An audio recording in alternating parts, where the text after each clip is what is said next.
Fox Sports. We are Baltimore. We are Ohio. We've got a rematch tonight between Taijuan Walker and Trevor Bauer. Walker was outstanding in Seattle, outdueling the Indians' righty behind a high fastball through 8 shutout innings. Bauer will put up his dukes and try to turn the tables, and a win would set a new career high of 6. Can the Indians get the bats rolling behind a resurgent Yan Gomes? Find out next on Sports Time Ohio.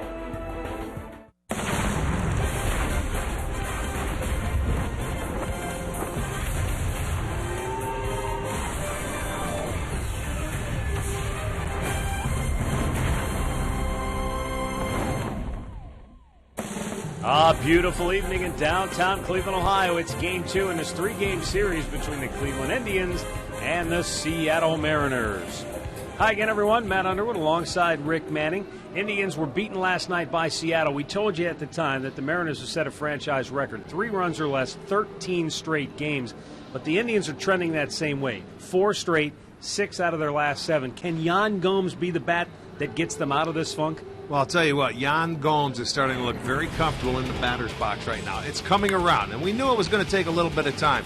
Had a big ball game last night, hit a pair of home runs, leading off an inning. They were solo shots, but it's good for Yan to get him back into it.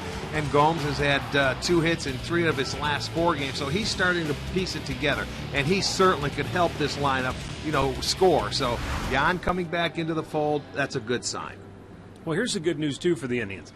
The one exception in their last 7 games in which they did score a lot of the runs, Trevor Bauer was on the mound. He's pitching tonight. They beat Kansas City 6-2 in that rain-shortened game in the finale in KC. Well, Bauer's been pitching very well all year long, and it was a great matchup the last time these 2 guys met, Taijuan Walker and Trevor Bauer. Walker hit a good high fastball, but what helped him, it was a high strike zone that night when he was pitching. He had 8 strikeouts, only gave up 2 hits. He went 8 innings. He went 8 innings in his last start and got beat by the Yankees. So he's been pitching very well, but Bauer's been good all season long, and no reason why Trevor's not going to go out there and continue to do his thing. Spotting with a good fastball. He has the splitter, the changeup, the curveball. He can throw any pitch at any time, and he's not afraid to go out there and do his thing. So he's been fun to watch this year and see if he can stop that string. We lost last night. Got to get him back on the winning track. He has walked 29 batters so far this year. That's far and away the most on the Indians pitching staff. And you know what? He doesn't care. Why? Andre Knott rejoins us when we come back to give us the answer. Cleveland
He strikes him out to end the inning. Oh, and he chased one up high to strike out. That swung on and missed. Bauer with his 10th strikeout of the afternoon. Struck him out looking. Bauer powers his way through the 7th.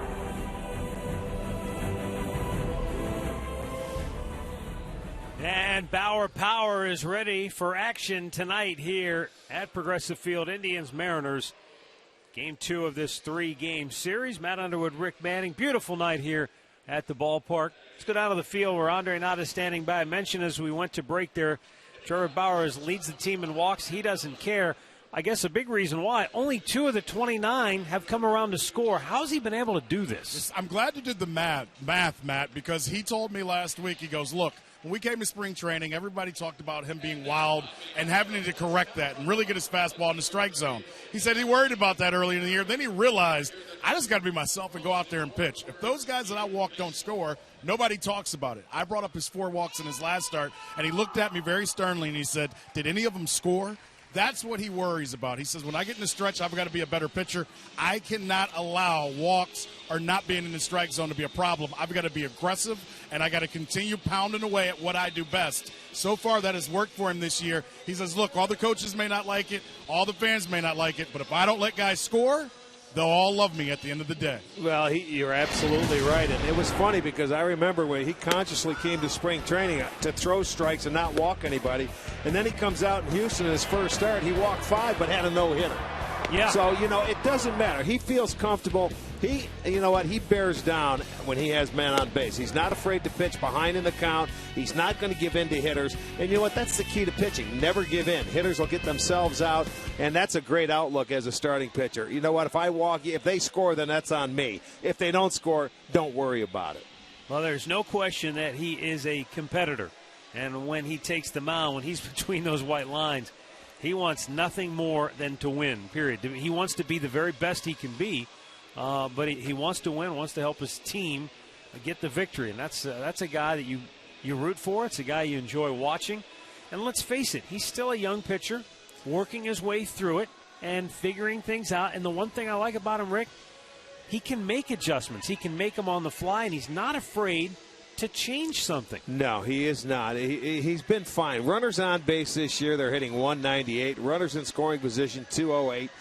So you know what? He knows how to pitch with runners on. He's going to get better. The only thing you can't rush with Trevor Bauer is experience. So every time he goes out there, he's going to learn something new. And like, as you say, he'll make changes if he sees fit. I'll tell you what, he's off to a great start. He could have 3 more wins than he has right now at 5. He could easily have 8 wins this year. Well, Terry Francona is hoping that his offense gets back on track, just as Lloyd McClendon has been hoping that his offense will get on track. Lloyd's been waiting a little longer than Terry has, but both clubs find themselves in similar situations. They're both 4th in the division. They're both 6.5 games off the pace. They're both below 500. They're both, I think it's fair to say, underachieving in terms of their own expectations to this point in the season.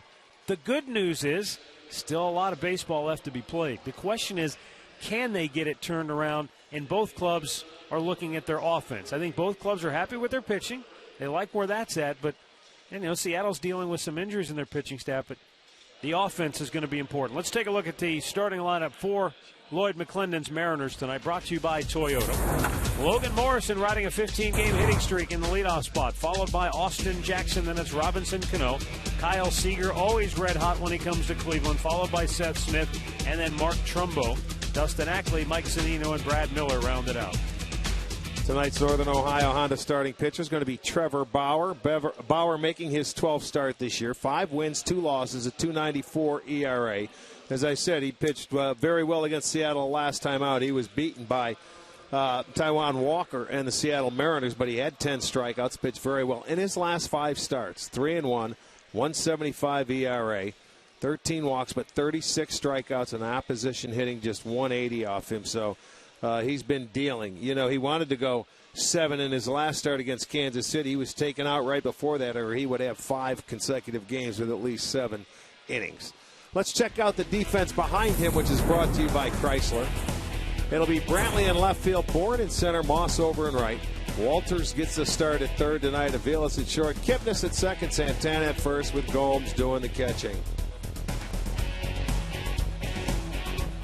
Dan Isanya will call the balls and strikes tonight. C.B. Buckner at first. Gabe Morales at second. Crew chief Dale Scott down at third. Our window systems, game time temperature tonight, a balmy 88 degrees.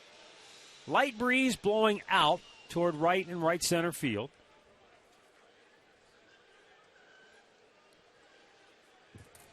Well, all in all, this is just delightful. Sure, the hitters are happy that. Well, you'll see conditions. it carrying. You'll see it carrying a lot better. Logan Morrison stands in.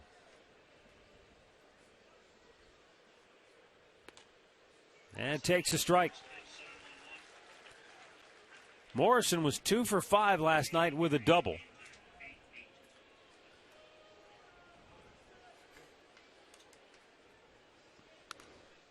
Fouls that pitch right back.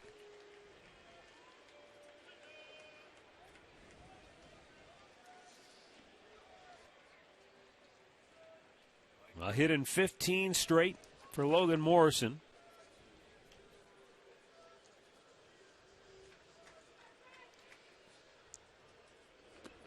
A little bit low.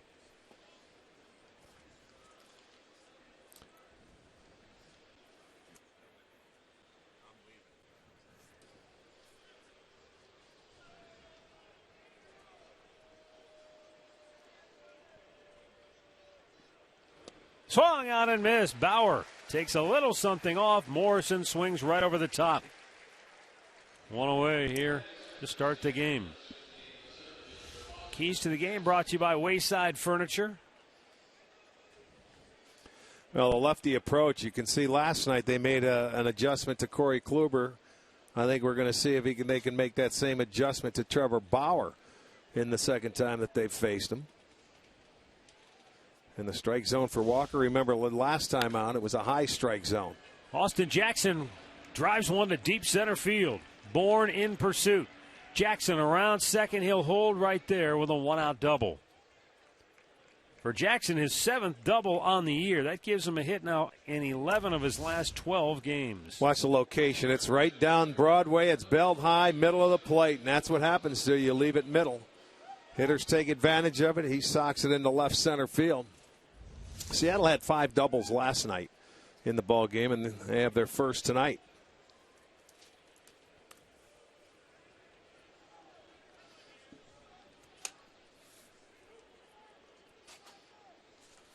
Well, Robinson Cano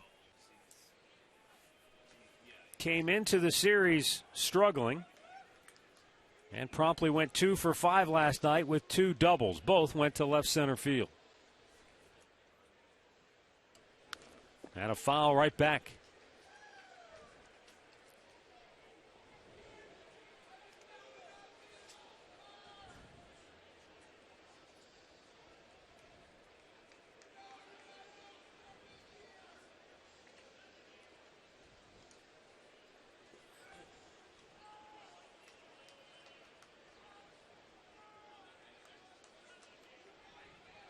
Time called. Seattle this year, a .500 club on the road, but like the Indians, having a tough time at home, especially after that last homestand where they had a near disastrous time. Chopped foul, lost 9 out of 11. They're 13-19 overall at Safeco Field. Indians haven't fared much better, though, in this homestand. They're 11-17 now here at Progressive Field, while 3 games over .500 on the road. Yeah, the only team with fewer wins at home is Oakland. They are 9-18.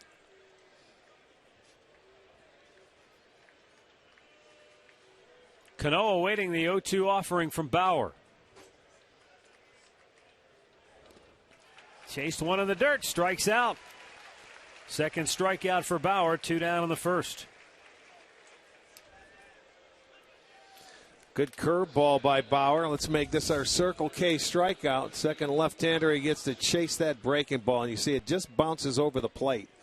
But it's got such great bite to it. They start committing, and that ball ends up out of the strike zone. So Bauer, his 2 strikeouts coming on the curveball. Next up is Kyle Seager. 2 for 2. Had a double. He also walked twice in yesterday's game.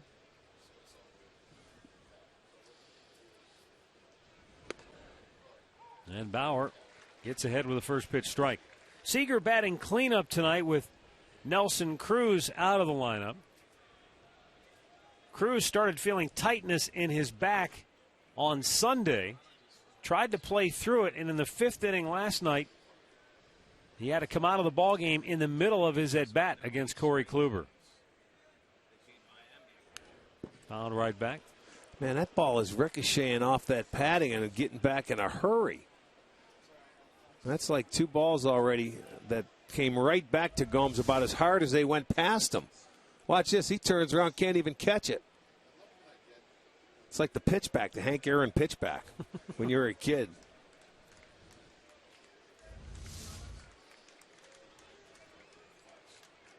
0-2 count.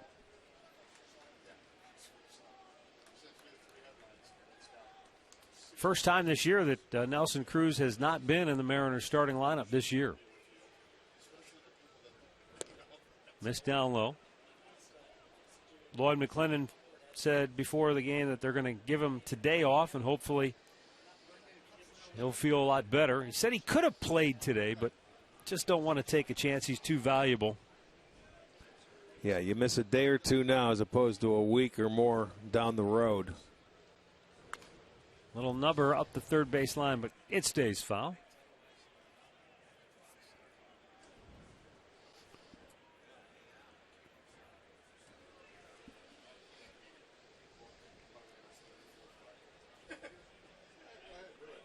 Austin Jackson, who doubled with 1 out here in the 1st inning at second base with 2 gone.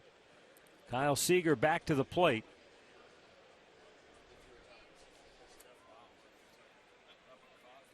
You have to figure the way the Mariners have been struggling to score runs, if there was any chance that Cruz could have played, he would have been in the lineup.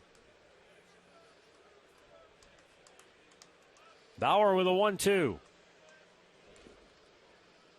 Tried to get Seager to chase, but Seager, when he comes to Cleveland or when he plays against the Indians, period, he gets locked in. 368 career, or 386 career average against the Indians, and that covers quite a few at-bats.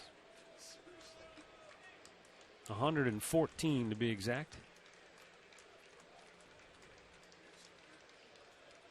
Again, the 2-2. So he's been able to lay off a couple of close ones, full count. That's all right. Bauer gets ahead of him. He's trying to make that perfect pitch. And if you don't, what's the big deal? The first base is open.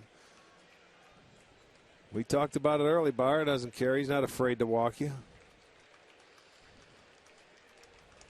Payoff pitch. Smashed up the middle. Look who's there. Mike Aviles had him shaded up the middle. He went to the second base side of the bag to make the play. And the inning is over. The Indians are coming to bat.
No score, bottom of the first inning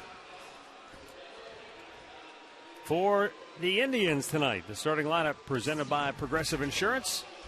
It will be Jason Kipnis leading off, followed by Carlos Santana. Michael Brantley hits third. Brandon Moss batting cleanup. David Murphy, red hot at the dish, will DH and bat fifth. Then it's Yan Gomes, followed by Zach Walters, Michael Bourne, and Mike Aviles. And tonight's Northern Ohio Honda starting pitcher is going to be Taijuan Walker, the 22-year-old right-hander. An excellent arm. He's got a great fastball. It gets up into the mid to high 90s. He's had coming off 2 starts of 8 innings, the good 2-hit 8-inning performance against the Indians. And in his last outing, it was against the Yankees. He gave up 5 hits and 3 runs, but 2 of them were home runs. That's how they ended up beating him. But he has a great fastball, a changeup, breaking ball to go with it.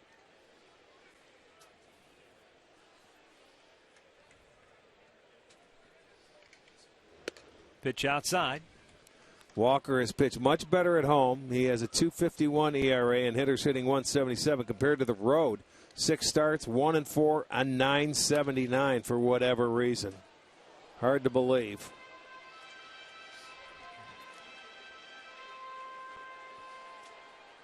He got roughed up early from his very first start.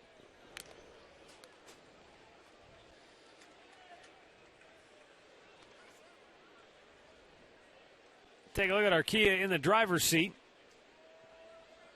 19-game home hitting streak. Batting a cool .500, but a swing and a miss here. The elevated fastball gets his first strikeout. That's what you're going to have to do, is stay off of that. Let's set their defense tonight, brought to you by Chrysler. Ackley in left, Jackson center, Trumbo right.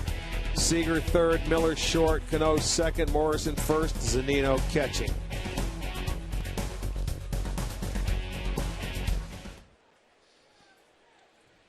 Here is Carlos Santana.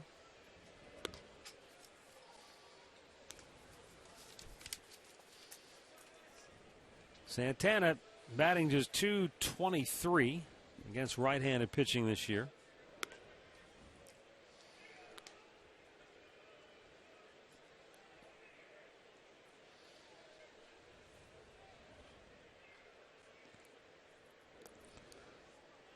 He was thinking about taking a bunt to beat the shift, but took a ball instead, and it's 2-1. Third baseman Kyle Seager, he's back over at the normal shortstop position.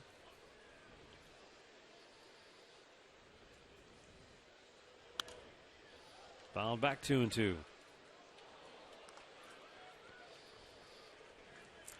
He really mixed his pitches nicely against the Indians in his last start out in Seattle.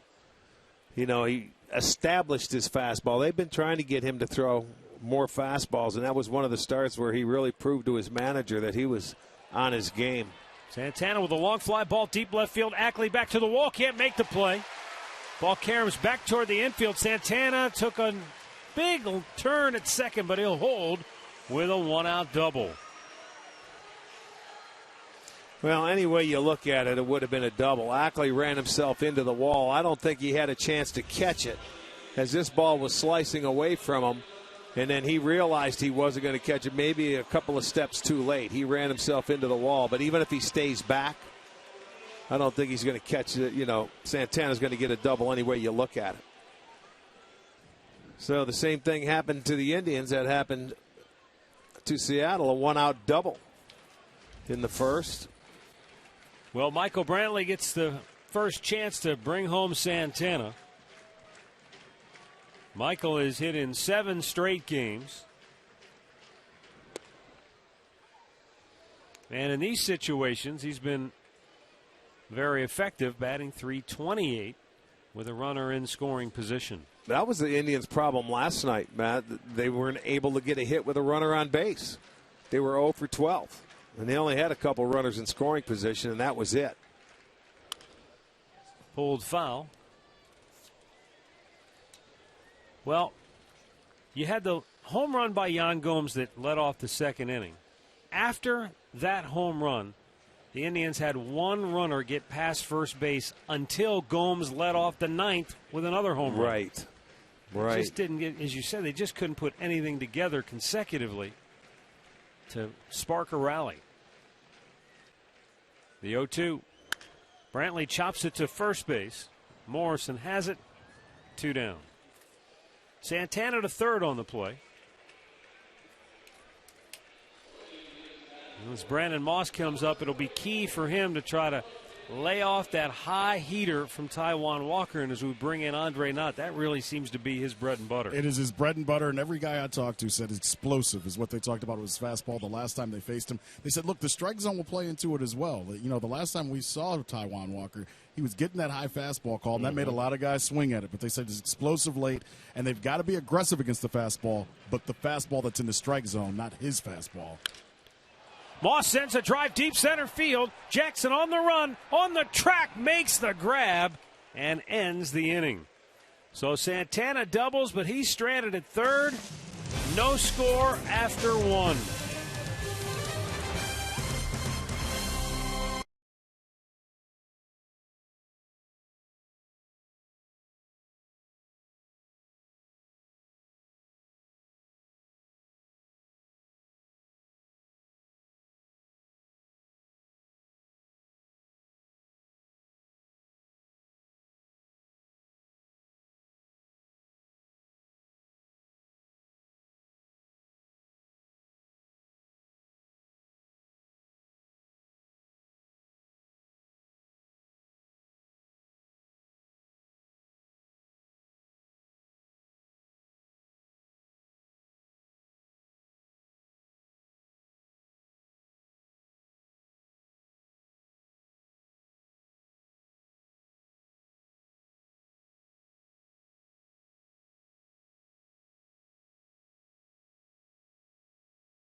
Indians baseball all season long with MLB.com at bat on your smartphone or tablet. You can stay connected with live radio broadcasts, stats, breaking news, and more.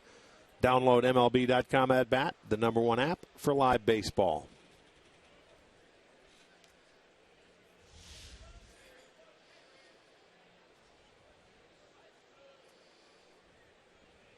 Seth Smith going to lead off the second inning for Seattle. The Mariners DH backs away from a fastball inside. Smith, 2 for 4 last night with a double. He's picked up a hit in 23 out of the last 35 games that he has played. This game 59 for Seattle, 58 for Cleveland.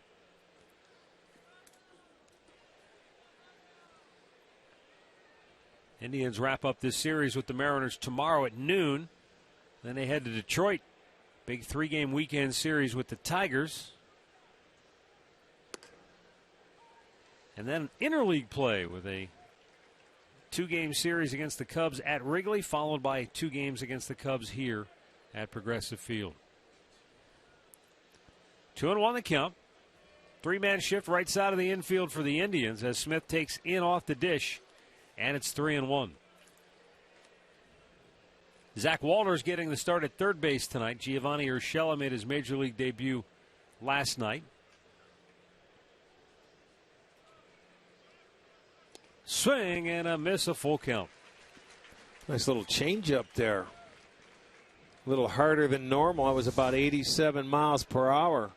But 3-1 count. See, this is where Trevor Bauer's not afraid to pitch.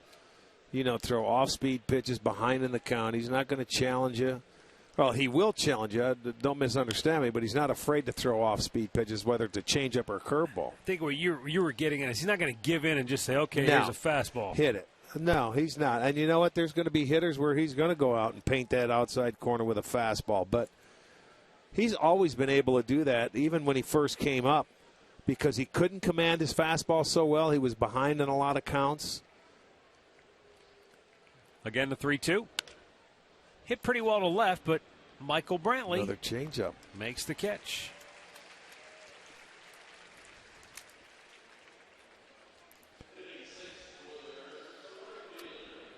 Time now to take a look at our Levin player profile, brought to you by Levin Furniture. Big Mark Trumbo. Had a terrific start to his career with the Angels. I mean, averaging 30 and 90 plus. Yeah, over 3 not too years shabby, span. huh? Who wouldn't take that in a lineup, especially from the right side of the plate?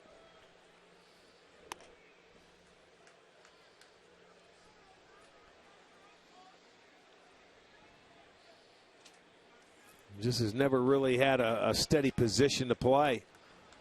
He's moved from first to the outfield. Well, he's going to play right field in the absence of Nelson Cruz, and granted that might only be for a day or two. Well, true. And you said it was the only game that Cruz has missed, so he's going to be around. He's going to be in the lineup every day. Hot smash to short. Mike Avila spins around, throws him out. 2 down.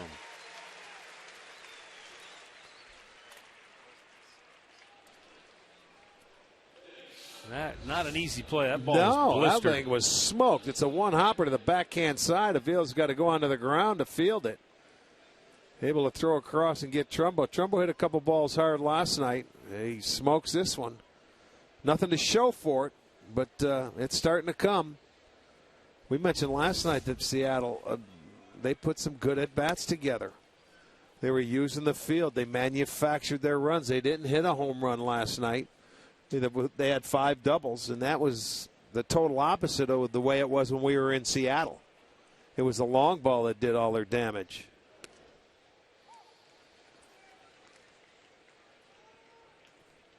Dustin Ackley drew a couple of walks last night. He came on in the middle of that Nelson Cruz at bat when he injured himself and stayed in the ball game.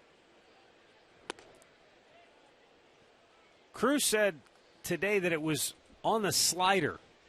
He swung at it, and he said he started to feel his back just tighten up. He goes, I was trying to stretch to hit the ball. Yeah, good sliders tighten up more than your back.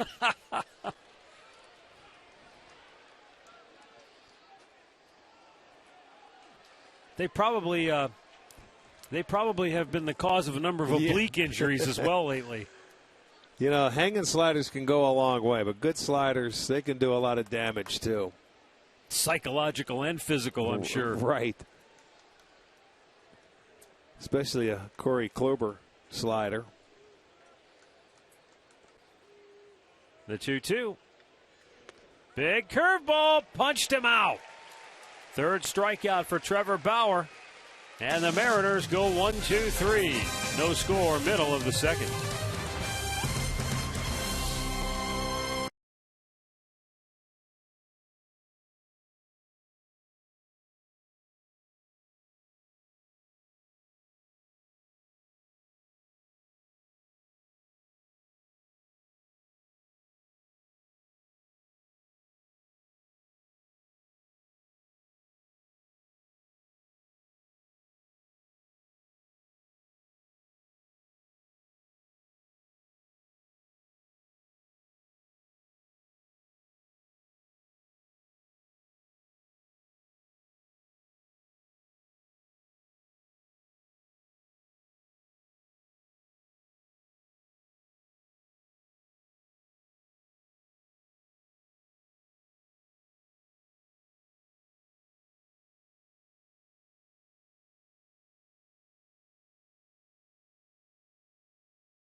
Celebrate the 20th anniversary of the 1995 World Series team. That'll take place next Saturday. The date is June 20th. 12,000 plus fans will receive a GV Art design T-shirt, courtesy of Pepsi. Also a post-game fireworks show to follow. Presented by CarMax. Get your tickets at Indians.com.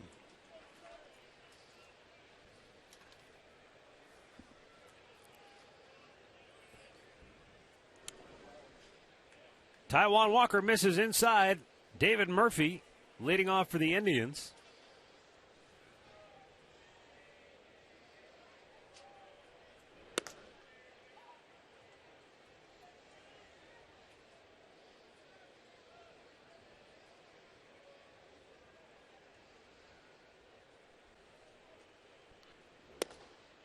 Strike over the outside corner.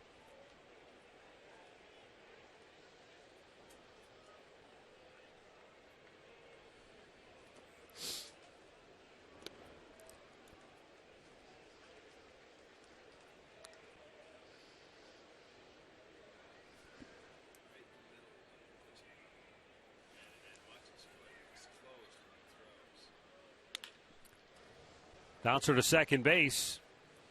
And Cano had to wait for Morrison to get there and turn around and take the throw. Still plenty of time to get Murphy one away. Here's our great clip of the game from last night. Yan Gomes not once, but twice left the yard.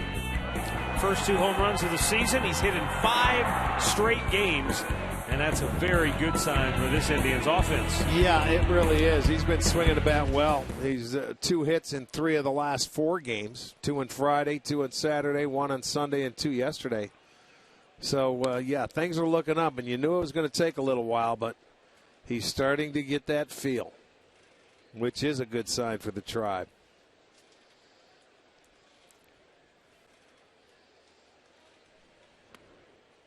Pitch down low to Yan Gomes.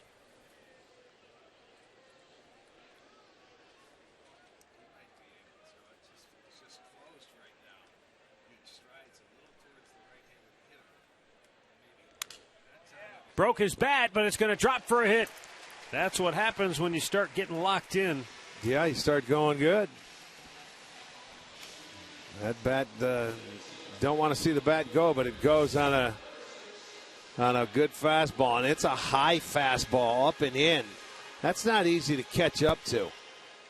But he muscles it over the head of Miller. The second hit for the Indians. This guy is this young kid, 22 years old. Everybody has talked about his stuff, and he has good stuff. And there's a nice little changeup to start out a hitter with.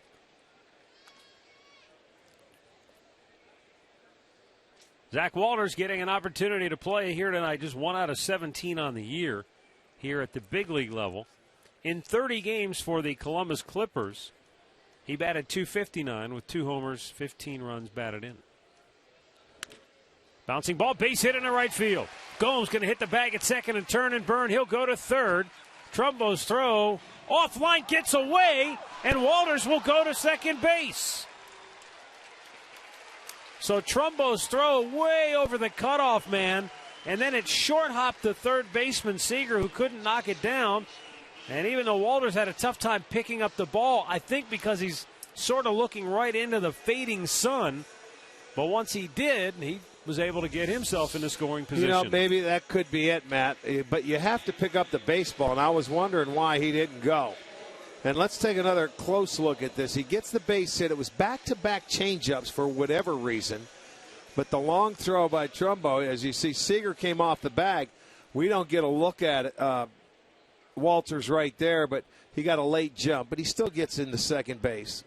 Or Walters into second base. So there you'll see it. The throw. Here you go. Yeah, he picked it up late. Michael Bourne swing and a miss.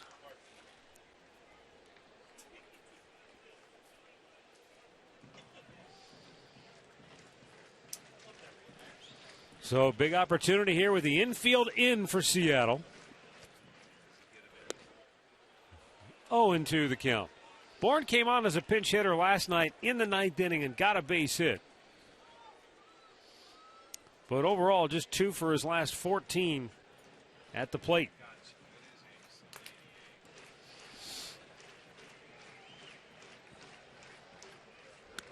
Up and away. Yeah, and remember Walker's change is the split. It's like Salazar. He throws it at about 87, 88 miles an hour, and it's like a splitter.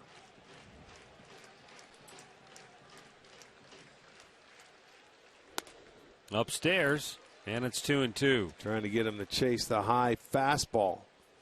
But that's a nice combination where you go with a high fastball and you can back it off about 8 to 10 miles an hour with the split.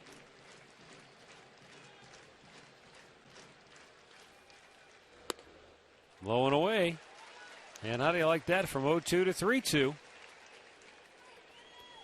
Mike Aviles waits on deck.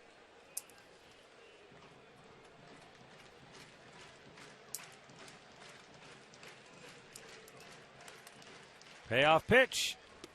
Strikes him out. 2 down, and the infield will back up.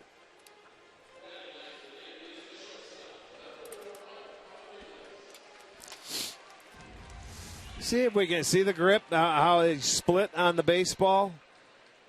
And there you'll see the pitch. It comes up there, and the bottom falls out of it, and then Bourne comes up empty. Actually, Walters had the first base hit in this series for him with a man on base to get it to go first to third and actually second to third after the error. But now it's going to take a 2-out base hit. Mike Aviles, he takes a 95-mile-an-hour fastball for a strike. And he was 1 for 3 last night.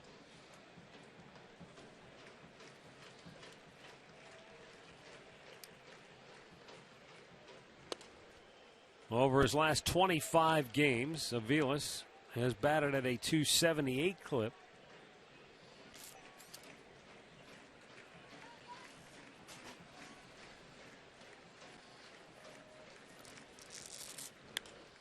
Popped him up in the foul ground. Zunino, inning over. Indians strand a pair, and after 2, no score.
Dog night next Friday. The Rays are coming to town. Dollar Dogs plus post-game fireworks. Presented by Wayside Furniture. Go to Indians.com.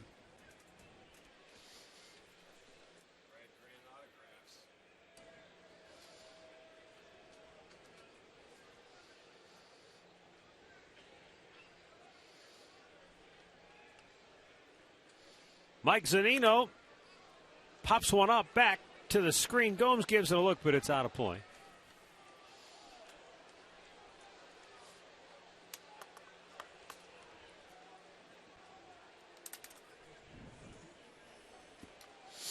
Mike Zunino is 0 for his last 16 at the plate.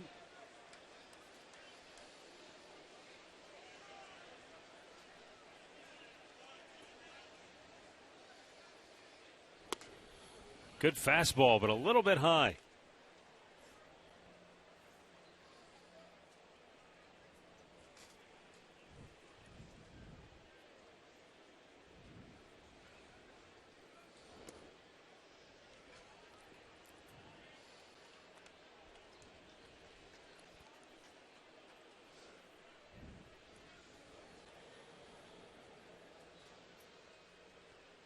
Trevor Bauer rocks the 2-1.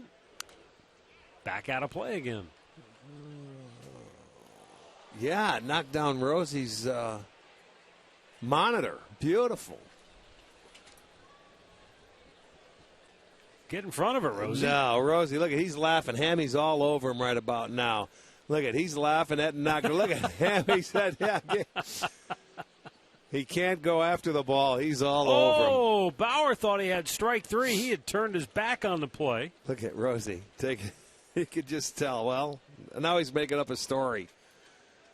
Beautiful. Now the payoff pitch, and it's ball 4. So Bauer thought he had him struck out, didn't get the call, and ends up walking Zunino to start the 3rd inning.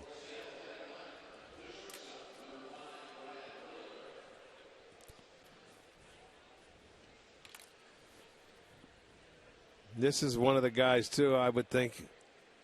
Lloyd McClendon might start a runner with nobody out, bottom part of the lineup, if he likes a certain count. Miller's hit in 5 straight games. He can get the bat to the baseball. And that's inside, ball 1.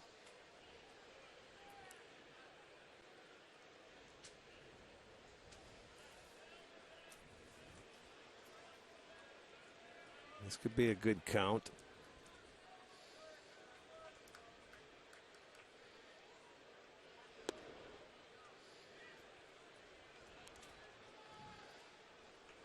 That's 4 straight that have missed now for Bauer.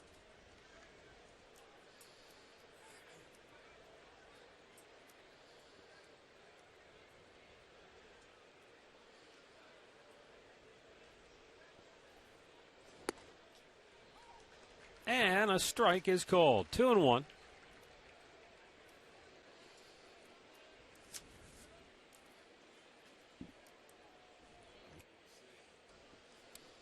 Miller was the American League Player of the Week just about 1 month ago. He had 4 homers in a week for Seattle. 3-1.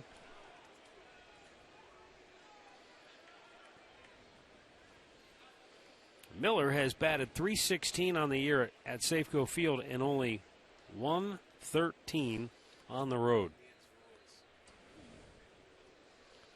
But he's in a good count here, 3-1.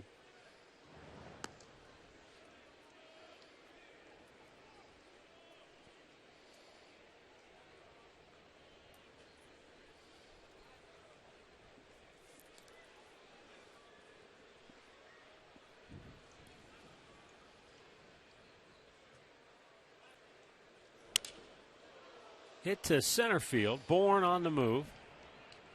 Makes the catch. 1 away.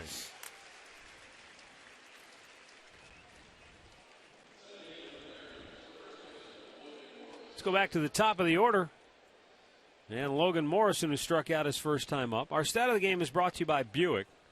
Indians averaging more than 9 strikeouts per 9 innings. And that's the best in the majors.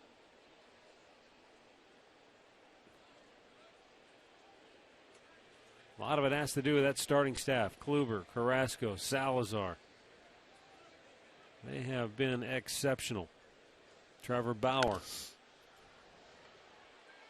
Sean Markham, the other starter in the rotation. I mean, these guys have done a heck of a job to keep the Indians in every game. Give them the old saying, give your team a chance to win. Well, that's exactly what they've done. The starters have been on a nice roll. They've been giving you opportunities. That's all a starter can do. Offensively for Kluber, it's been he's been run support. What have they scored? 25, 26 runs in his starts. But, I mean, you can't complain about it. You go out there and you just say, well, if I gave up 2, I gave up too many. If you get beat 2-1, there's not much you can say until it changes.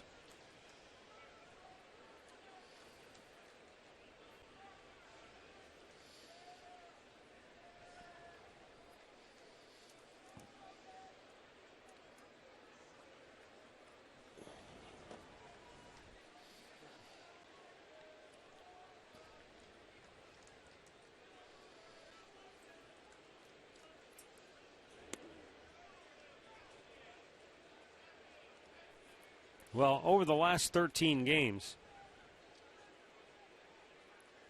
and one of those games went 12 innings, the Indians have not, they've only given up more than 4 runs twice in their last 13 games. That's giving you a chance. No question about it. Runner goes, hit to center, Bourne goes back on it, makes the grab, 2 away.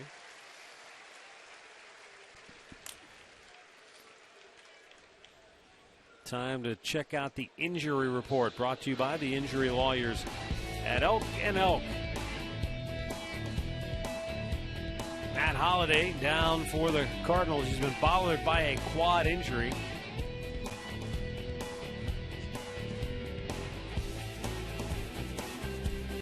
St. Louis has been able to withstand some injuries to this point. They have a 6.5 game lead going into today in the NL Central. Austin Jackson, who doubled to the left of straightaway center in the first.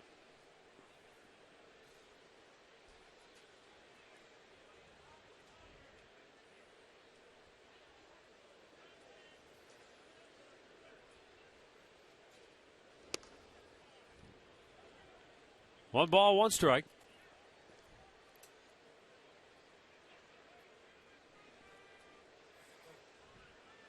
Jackson picked on a fastball that was right down the middle his first time for the only hit for Seattle. Double the left center.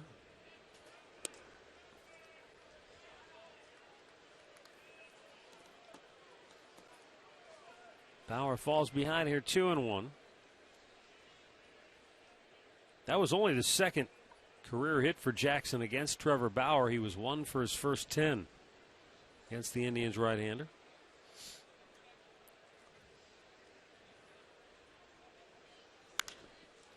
Popped out of play to the right side.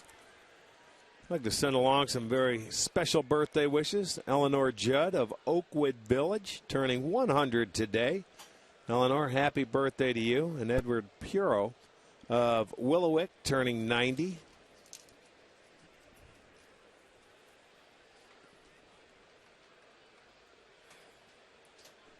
Bauer's 50th pitch of the night coming up right here.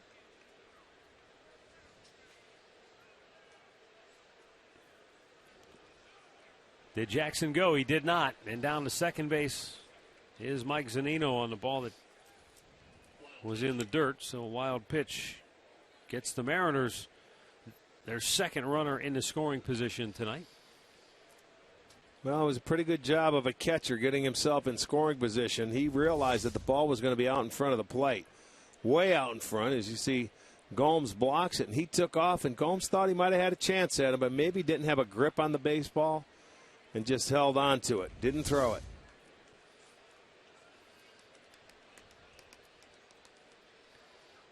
Now the 3-2 to Jackson. And outside. Second time tonight that Bauer has thought he had a strike, a third strike, but didn't get it. Check it out on our Nissan pitch tracker. Look at, he was going to spin and walk off the mound, and he didn't get the call. So a little fastball might have been a hair outside. 2 walks in the inning, 2 down. Robinson Cano, the batter, struck him out his first time up.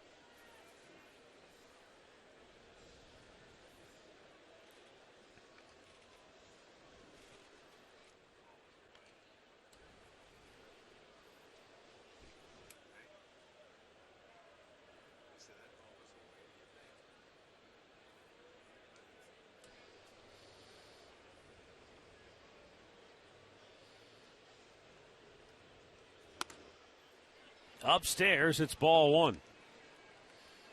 Tried to muscle up on that fastball.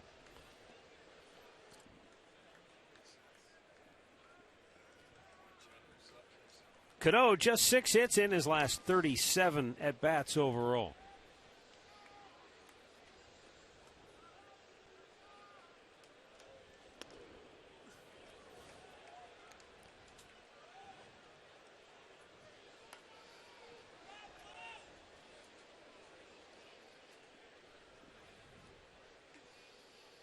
Well, good hitters count now for Cano. Cano had a couple of doubles in yesterday's game.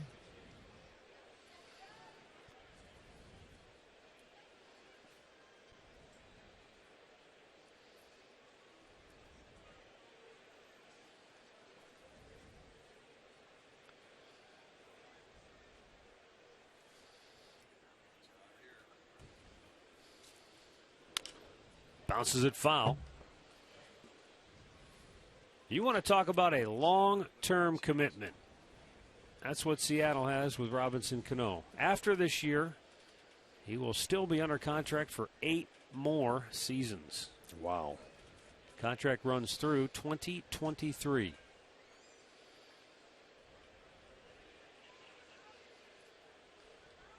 Started 157 out of the 162 played last year for Seattle. 3-1.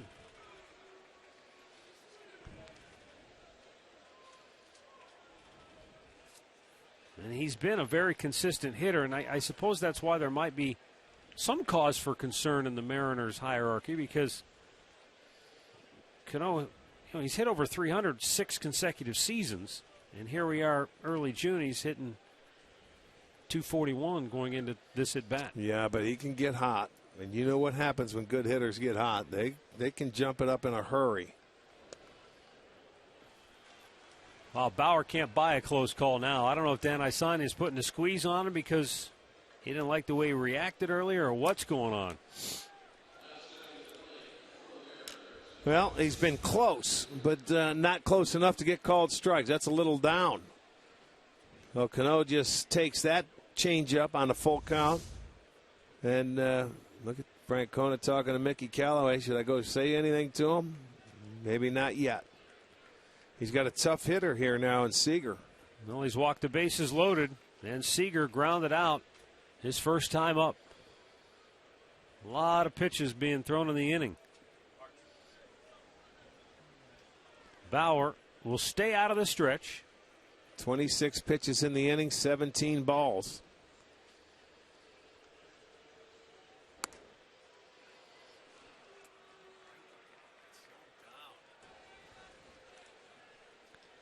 Well, here comes Mickey Callaway. Yeah, they were going to give him a chance, but now you can't continue to fall behind hitters.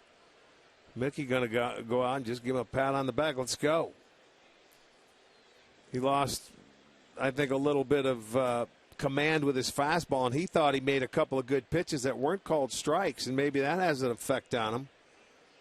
Not sure.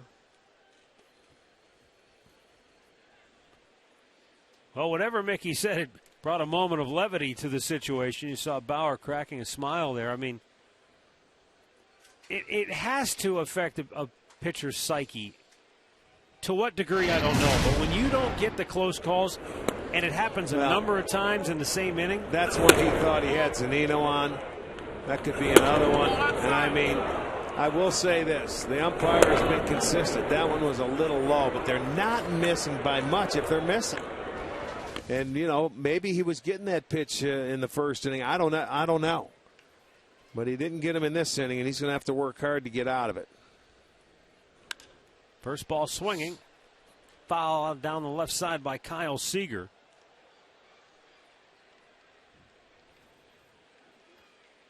As a team, Seattle is dead last in the majors with the bases loaded this year. Another reason why they have had problems scoring runs. Just 5 for 43 in bases loaded opportunities. That's hit a long way. Right field. Back goes Moss on the track at the wall. It's a grand slam. So the walks hurt Bauer here in the third as Kyle Seager connects for his 10th home run of the season. And the grand slam makes it 4-0 Seattle.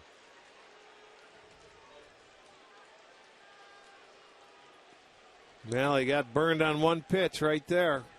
It's a fast fastball up in the zone. And I'll tell you what, Seager got on top of it and hit it a long way. That one was not coming back. Gave him a little swinging room. He knew he got it. Threw the bat away. Back goes Moss. One swing, 4 runs. Second career grand slam.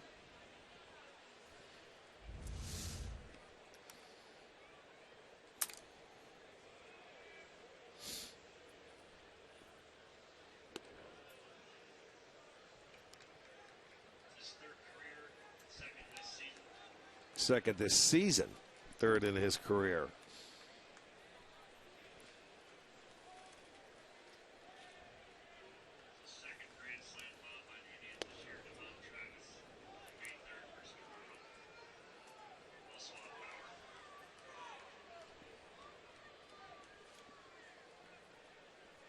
Bauer's now thrown one more strike than balls so far in the game. 31 and 30. Well, that was a case in point we were talking about before the game, the walks. Well, the walks came around and hurt there. 3 walks in the inning, and they all scored. Well, the worst part of it was he had 2 outs with only 1 man on base before walking Jackson and then Cano, and then giving up the salami to Seager.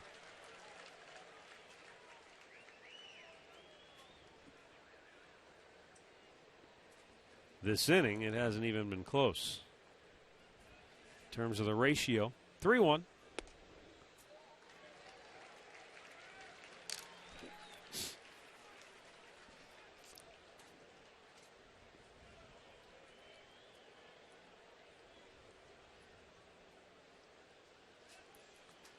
Payoff pitch.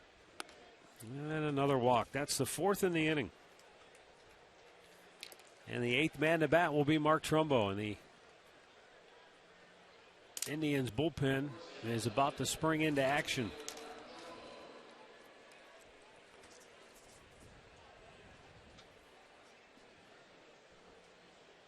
His last start against Kansas City, he had 4 walks. And then one other time, his very first start of the year against Houston, he had 5 when he went to 6 innings and didn't allow a hit. Yeah, but when you bunch them all together in one inning, you just got to scratch your head. Oh, I know it. There's first 2 innings, he was breezing along. Struck out 3 in the first 2 frames.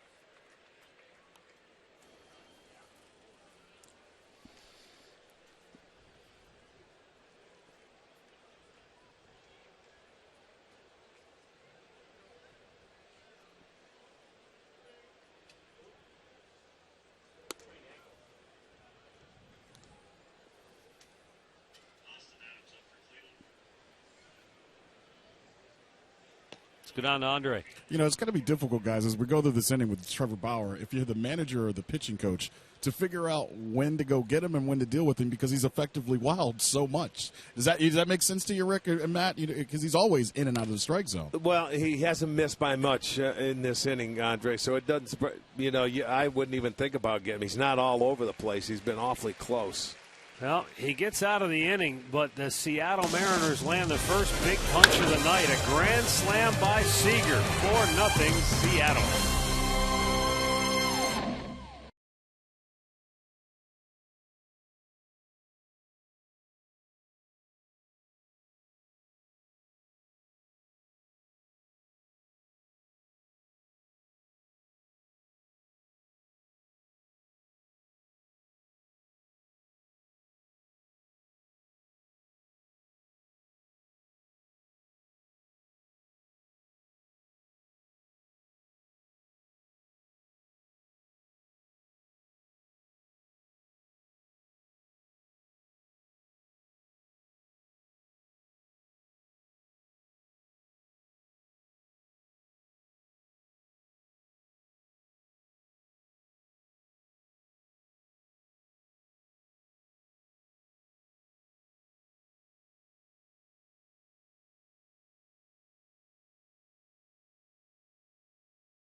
in the game from Miller Time, brought to you by Miller Lite. We'll go to the bottom of the third. Top of the order due up for Cleveland. One swing of the bat is all it took for Seattle to score more runs than they have in their previous 13 games. Yeah, how about that? And, yeah, one hit.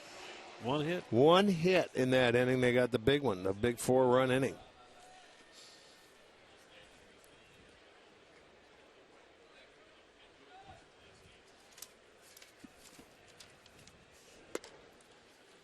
Ball one outside to Jason Kipnis, who struck out his first time up. Well, they're going to see if they can find a way to solve Taijuan Walker. They haven't been able to hit him at all yet this year.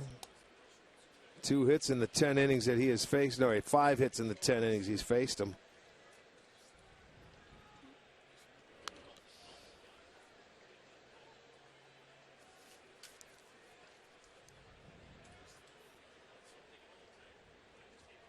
Cubs out to a 5-0 lead over the Tigers. They're in the third inning in Detroit.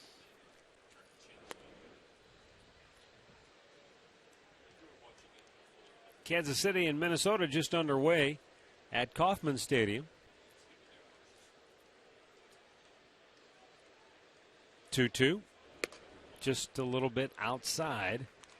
And a full count for Kipnis.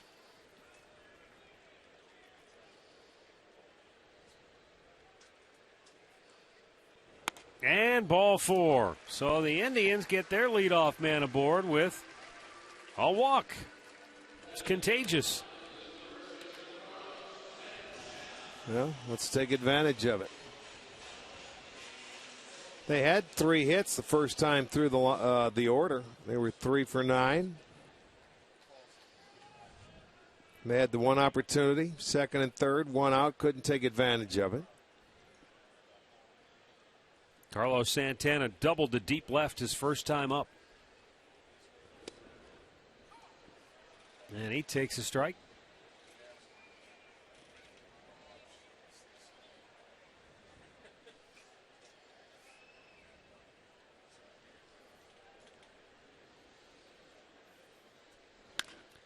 Chopper up the middle. Cano backhands it, flips it to second for 1 on the first. A double play. Pretty nicely turned there. Cano gets it over to Miller, who underhands it over to Morrison. And it turns out a 4-6-3 double play. I didn't think that it wasn't hit that hard, but Cano gets the underhand flip and then another underhand flip in time to get Santana.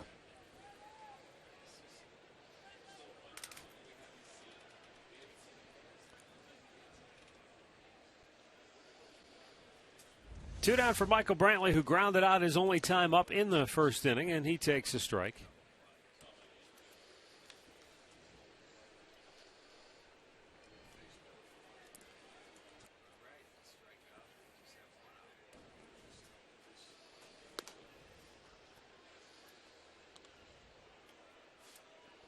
Just had the baseball draft, and for Seattle, this was a big pick for them back in 2010. Michael Brantley drives one to deep center. That'll get down and go to the wall. Brantley goes into second base. That's his 18th double on the year.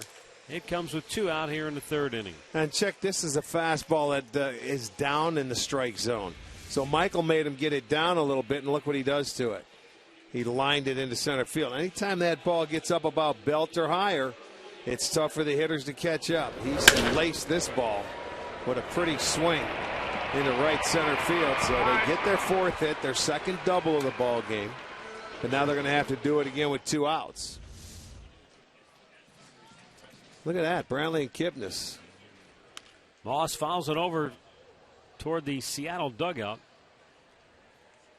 Might have kicked off one of the cameras and it sounded up like into it. the seats. Here, there, it hit Chris in the arm.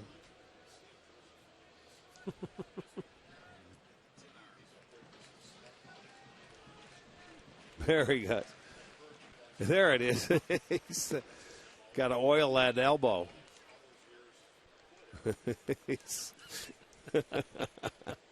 Thinking maybe it hit him in the head. No, we wouldn't have heard anything. The 1-1. Moss fouls it back.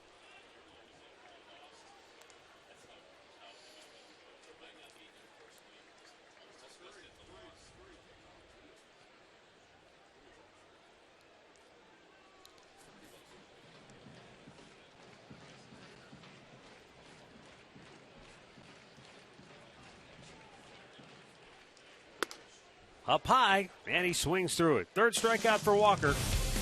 And the Indians come up empty again here in the third.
Former colleague of ours, Tony Burke, he's busy texting on his phone right now.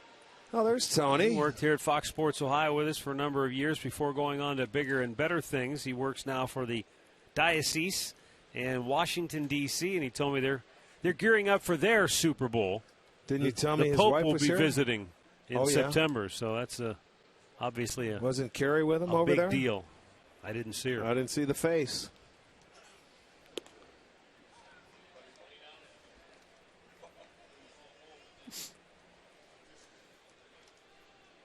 Dustin Ackley leading off for the Mariners here in the fourth. Called out on strikes his first time up.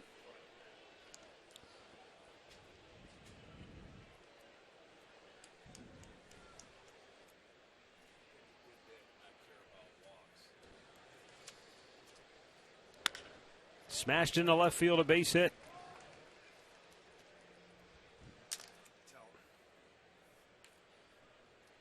Let's pause here for a Mazda game break. Let's send it down to the corner and Al Pulowski.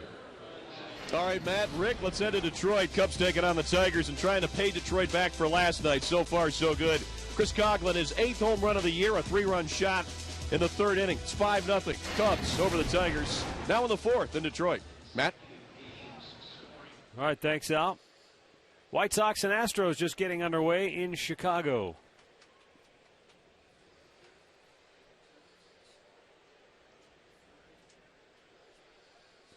Bauer deals. Square by Zunino, took a strike.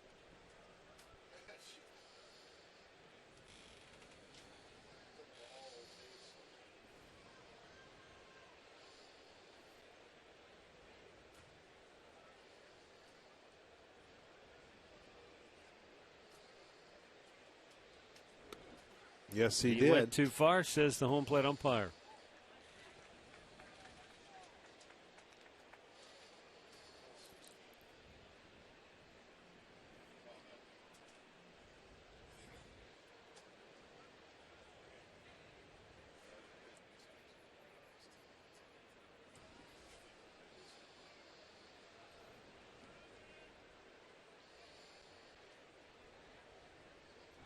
Snap throw to first. Back with the dive, Ackley.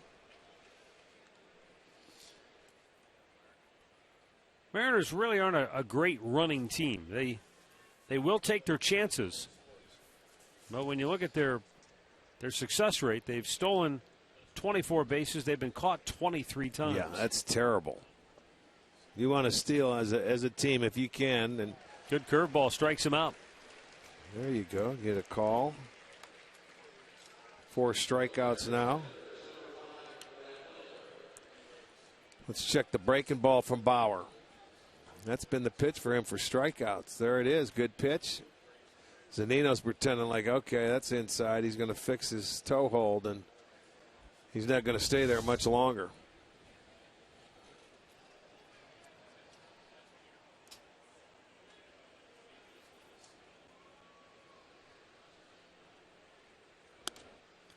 By the way, since you asked, Tony said that Carey did not make the trip. Okay.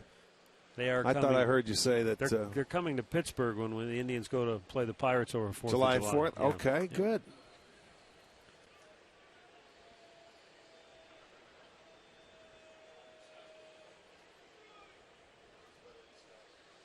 Low fastball, but in off the plate. Ball 1 to Brad Miller, who flied to center his first time up.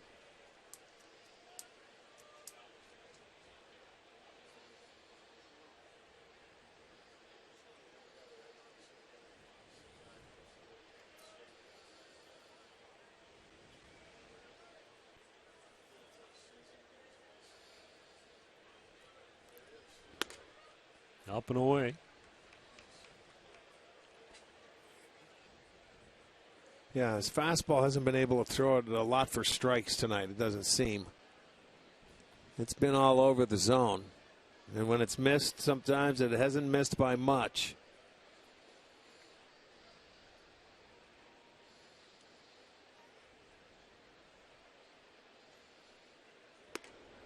Good fastball right at the belt. 3-1.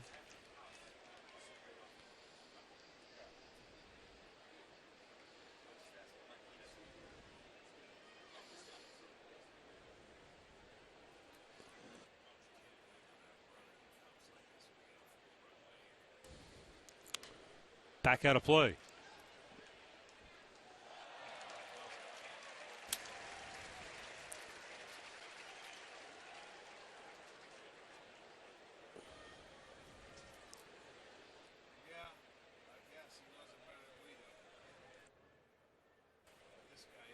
One on, one out. Pitch number 80 for Bauer on the night.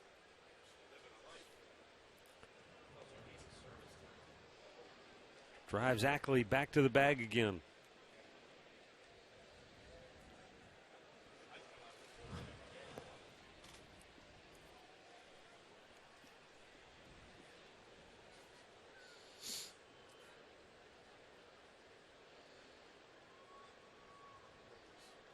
The 3-2 runner goes. Ball 4. 5th walk of the night for Bauer. Back to the top of the order.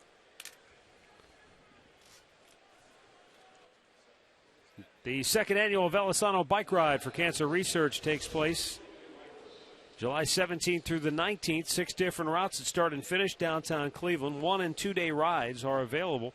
Every dollar raised benefits cancer research at Cleveland Clinic. Get involved. Visit velasano.org.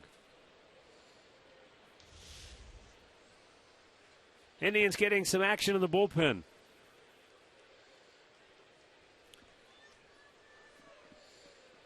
Bauer facing Logan Morrison, who has struck out, flied out.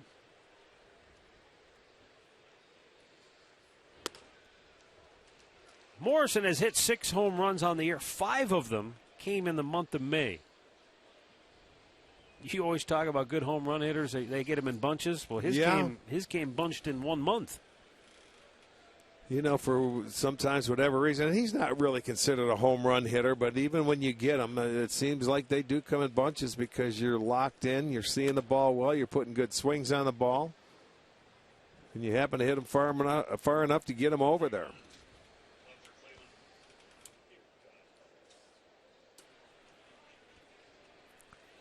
Nick Hagedorn getting loose.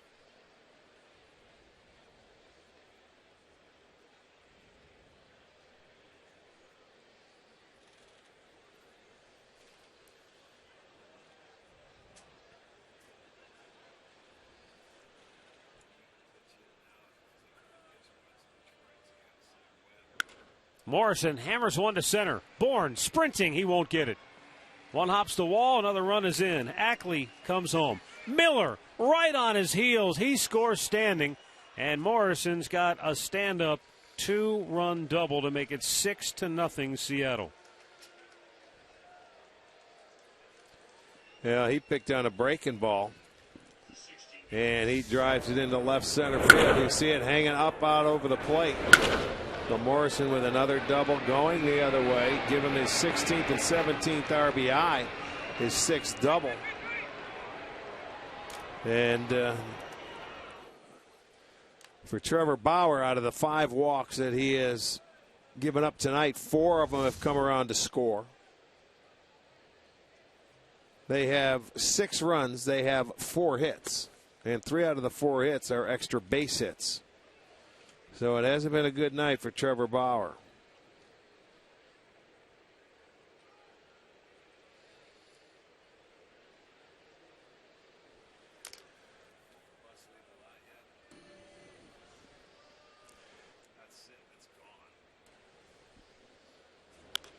Pulled foul.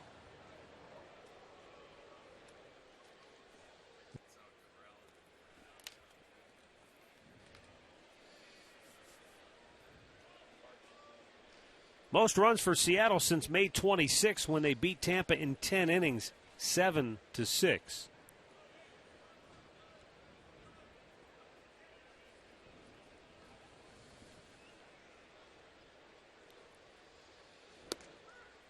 Strike 3 called. 2 down. 5th strikeout for Bauer. The only other time that the Mariners have scored 6 or more going back since that May 26 game was when they beat San Diego 11-4 on May 12th. So that's the kind of drought it has been offensively for the Mariners, but they're breaking out of it in a big way here tonight.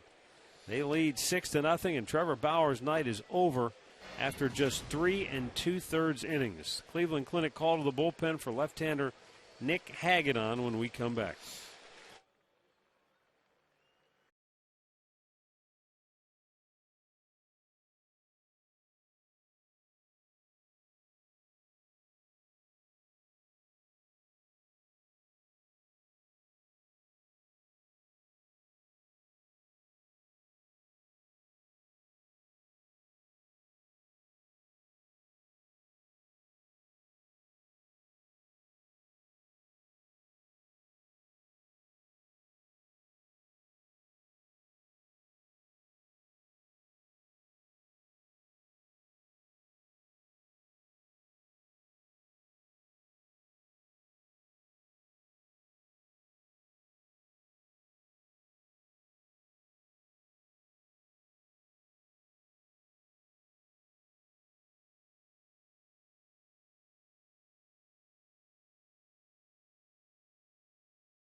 Mentioned at the outset of tonight's telecast that Trevor Bauer had walked 29, but only 2 had come around to score, and he told him, Andre, that's the name of the game. Don't allow guys to score.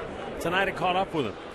Well, it did. He ended up walking 5, and then you get a grand slam. 3 of those scored there. He walked one after the slam and then walked one right here, and then a 2-run double follows. So 4 of the 5 walks tonight have come around to score. So on the year now, 6 have scored out of the 34 walks. In his defense, some of those walks wasn't like he was throwing it to the backstop and bouncing it all over the place. There were very close calls that just didn't go his way. But at the end of the day, all that matters is what ends up on the scoreboard. And right now, it's a 6 spot for Seattle.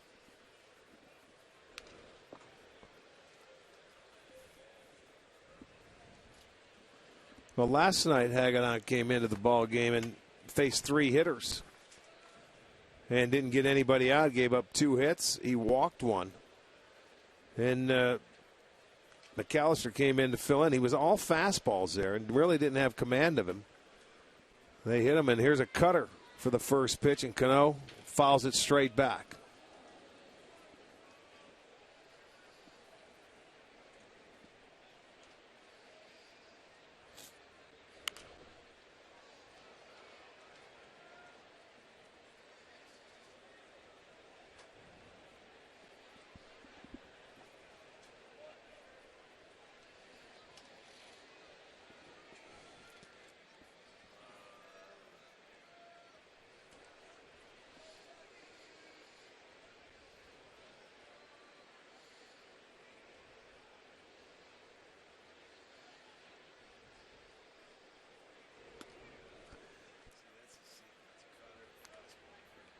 One ball, 2 strikes.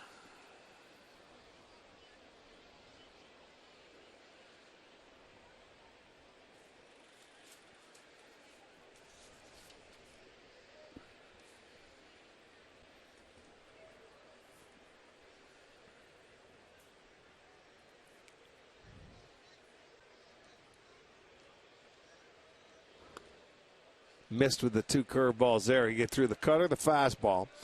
Then he tried to throw 2 curveballs, maybe overthrowing them because they stayed up high in the strike zone. So now you get back to that 2-2 count, and he's letting them back in the count.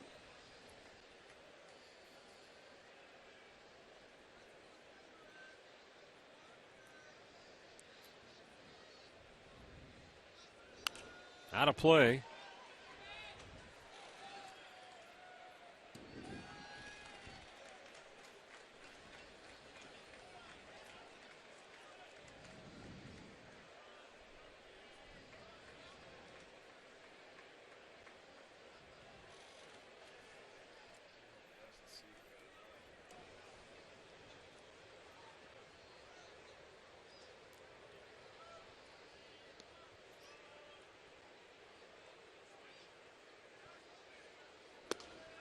Good breaking ball. Got him. Little cutter over the outside corner. That'll end the inning, but the Mariners get 2 more, and they lead it now 6-0.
Fourth, time for our T-Mobile game changer.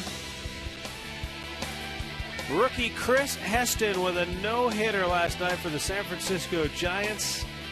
They've had one each of the last 4 seasons. How about that note there, though? First one since Sandy Koufax to strike out the final 3 hitters. That's finishing the deal right there.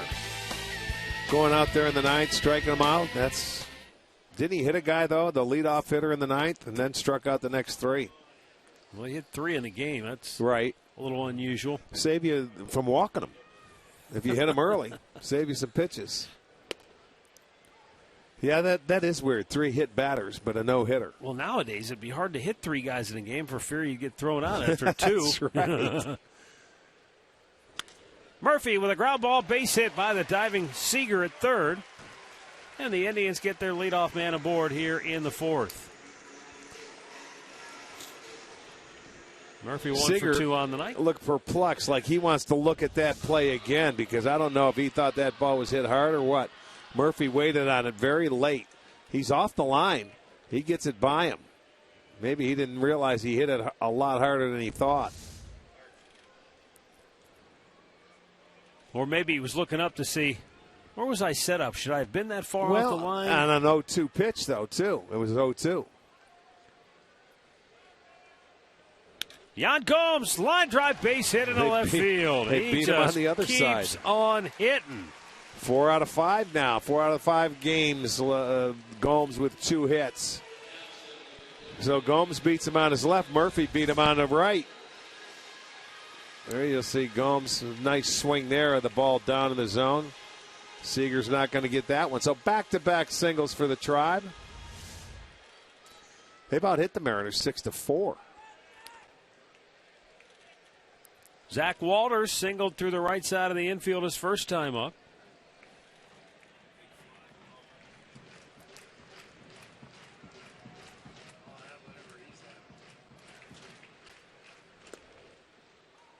And takes a strike.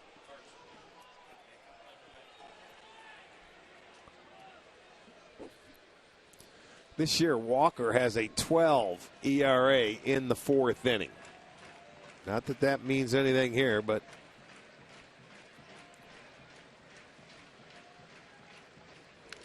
fouled right back. It's 0-2.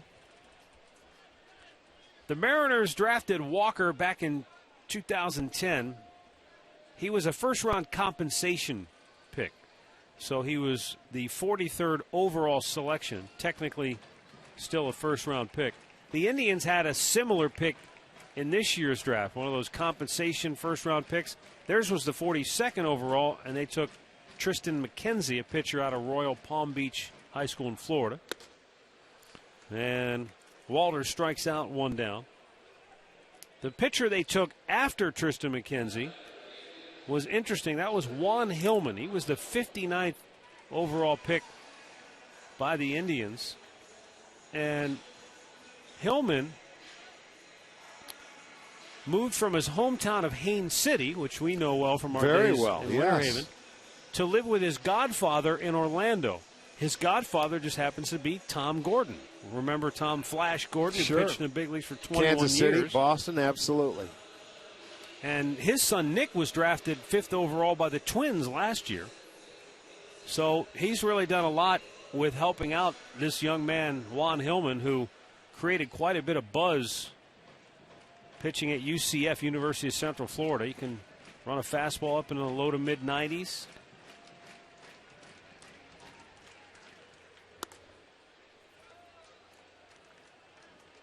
Well, Gordon wasn't a very big guy when he was pitching. You remember? No, He was a starter, ended up being a closer. But he could have been, 5'10", maybe? 5'11"?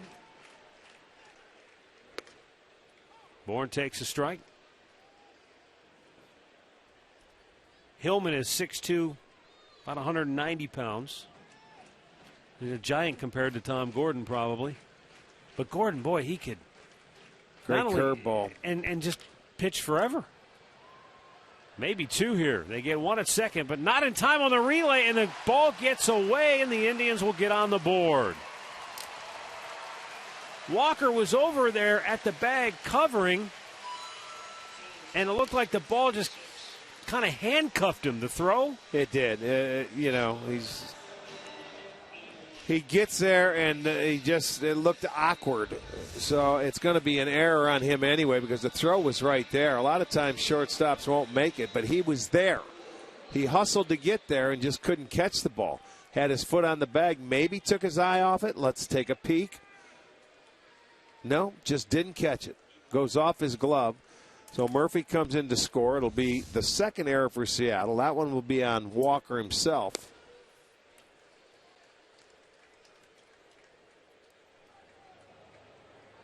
And the Indians have their first tally of the night.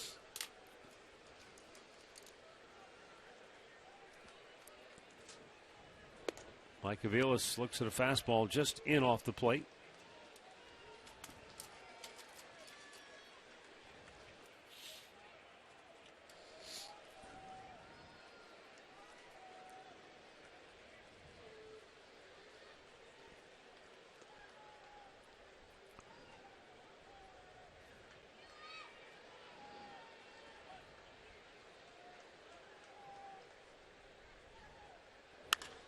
And Aviles with a base hit in the right field. Michael Bourne will go to third. And the Indians have runners at the corners with 2 down.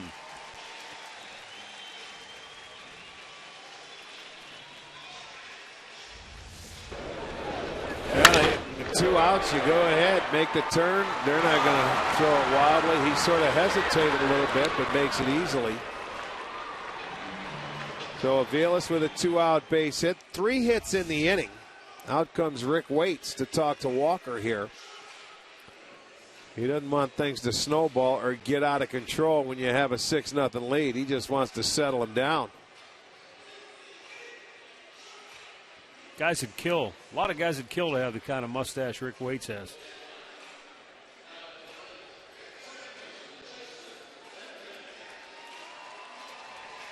It was a good look at it from that angle. Oh, I was thinking it. You just put it right out there. Jason Kipnis struck out on the first. He walked in the third.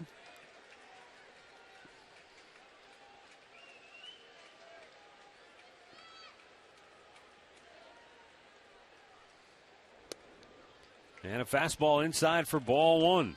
Yeah, I'll tell you that the pitchers haven't been getting that pitch on the inside part of the plate to the left-handers anyway. It's been inside all night long.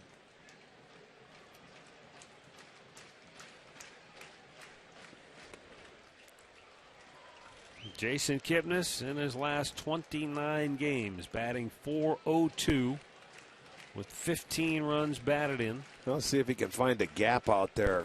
Double land. He has 18 of them, tied with Brantley. Nope. Miller's only play is at first in the inning is over. Indians get on the board after 4. They trail at 6-1.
By the Cleveland Clinic. Call for an appointment today.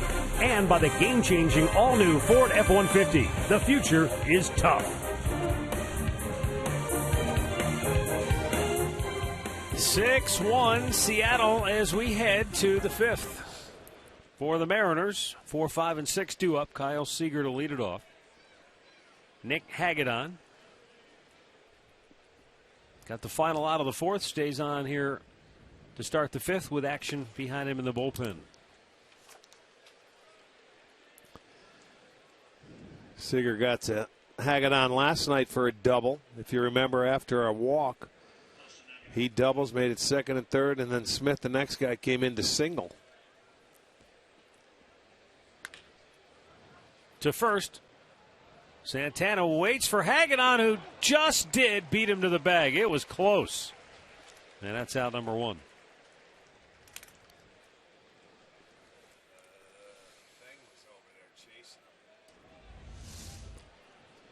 Santana gets there. That ball takes that extra hop. Hagedorn just almost a little tardy getting over there. But he just does beat him to the bag. Got there just a little late. A little too close for comfort. It almost looked like, yeah, they hit the bag at the same time. Well, Lloyd McClendon took a long look at his watch, see if video he guy. tags him. See, he tags him before he gets to the base. And then they both stepped on the base at the same time. It's tough to see the tag from that other angle.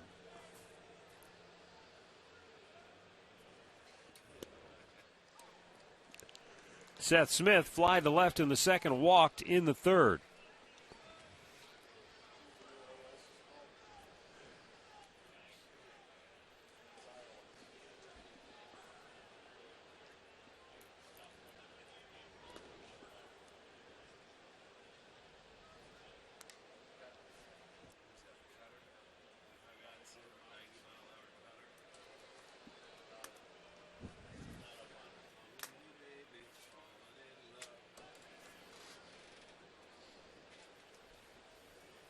One ball, one strike.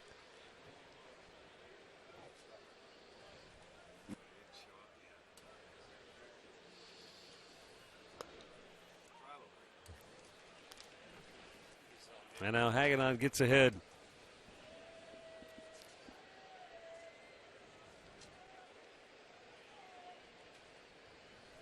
Smith last night with a double in the ball game.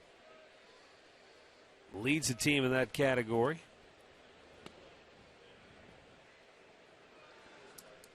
Ten of his last 15 hits have gone for extra bases.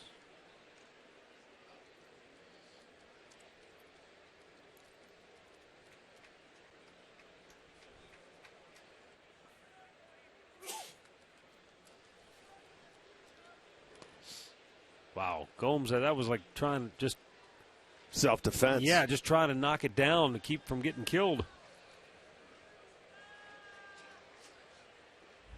That's his ball hit out in front of the plate. That's a spiker. Was that a fastball? I think it was. That's hard to. Normally, catchers don't get ready to block fastballs. The breaking ball, yes.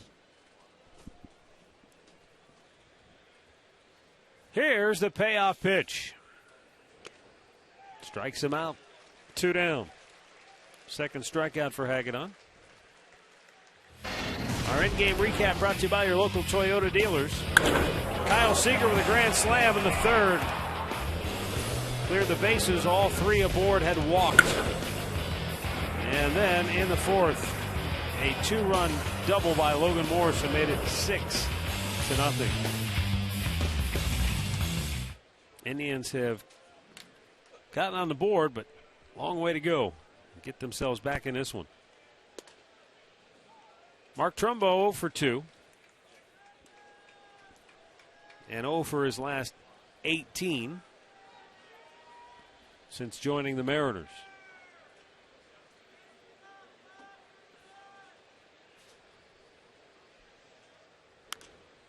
Popped up on the infield. Walters makes the catch. Mariners go 1-2-3. They lead it 6-1.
Time now for our AT&T U-verse Rewind.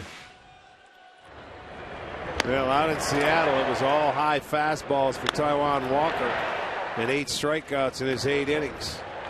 And I'll tell you what, he's gone that route here today, too. He's elevated it.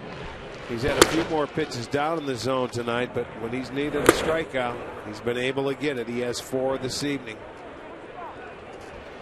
Santana, Brantley, and Moss due up for Cleveland here in the home half of the 5th. There's another one up about letter high. It's Santana awfully fouls tough it to back. catch up to that. It's I don't care, 94, 95, 96. They say it's explosive. The hitters will tell you it's an explosive fastball. It's tough to get a top hand on it. You've got to make him get it down. Case in point is that Brantley's at bat his last time up when he hit the double.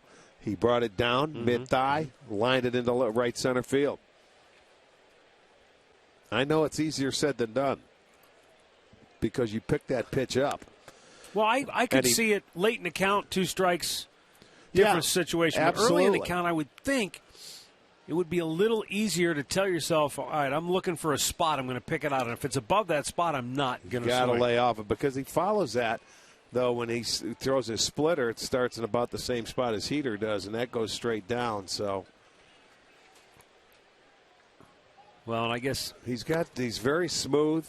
That's the other thing that a lot of hitters are probably thinking. I want to get after the fastball. Right. I don't want to get behind. Yeah. So even if that fastball is borderline high, you're thinking this might be the only one I get. So could be. Yeah, it's just tough to handle. Santana draws a leadoff walk. Time for another Mazda game break. Here's Al. All right, Matt, let's check in with the Kansas City Royals and Minnesota Twins. Top of the first, Alex Gordon. See him. 7th home run of the season, a 3-run shot. So far, all Kansas City and Minnesota. 4-0, top of the 3rd at Target Field. Matt? Cubs lead the Tigers 6-0. They're in the 5th inning. Astros out to a 1-0 lead over the White Sox. They're in the 2nd. Here, the Indians had their leadoff man on. And Michael Brantley to the plate, doubled his last time up. And he goes after the high pitch. The fastball pops it up. 1 down.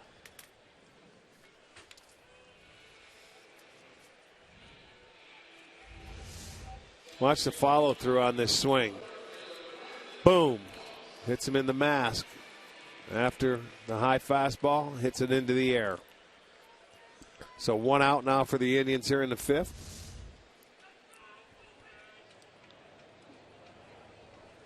Brandon Moss, the batter. Moss tried to give the Indians a first inning lead. He sent a ball to deep center field that Austin Jackson made a nice catch on the warning track to end the inning. Struck out in his last time up.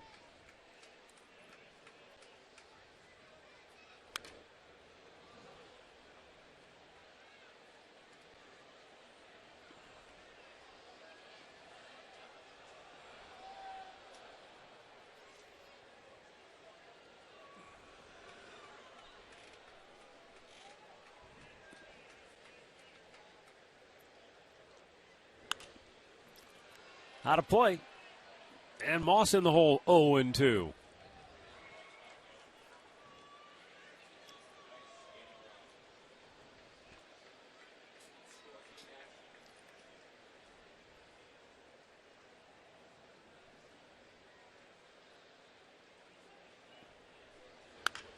That's hit into right field, a base knock.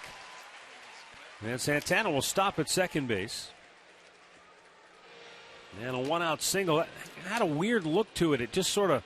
Well, because it was a high splitter, and he hits it off the end of the bat. He's geared fastball, but that ball stayed up. That's one of the few he's left up there today, and Moss was able to take advantage of it. See, if that's a fastball, he doesn't hit it. But he took something off it. He catches up to it, so he gets the base hit. 8 hits now for the Indians. He went 8 innings against the Tribe last time. He gave up just 2 hits. They have 8 hits tonight. Well, they've already left a half dozen on base in the first 4 frames. They've got 2 on, 1 out here in the 5th. And David Murphy, who singled and scored their only run in the 4th inning, is at the plate. He slapped one by the third baseman Seager last inning.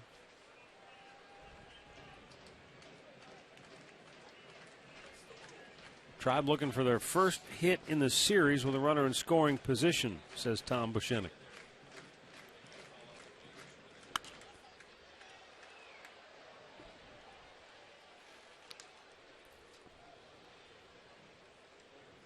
Now, Murphy's a good guy to have at the plate in this situation. He's hit .345 on the year with runners in scoring position. Well, if he can get a knock here, then you've got somebody that's hot right behind him, too. Hit hard, but foul.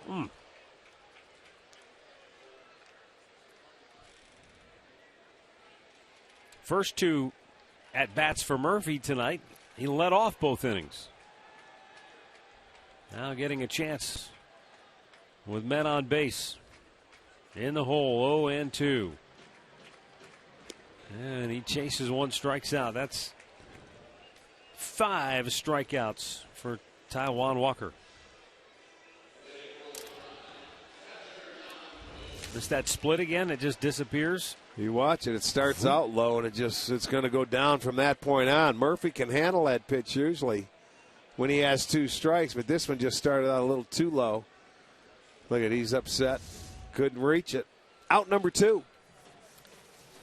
And up comes Yan Gomes.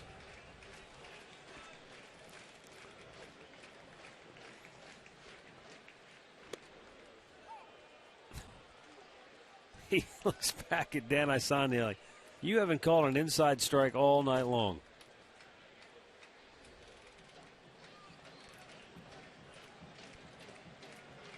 But not to look bad, you agree with him. Oh, yeah, you're right. Oh, yeah, okay, right.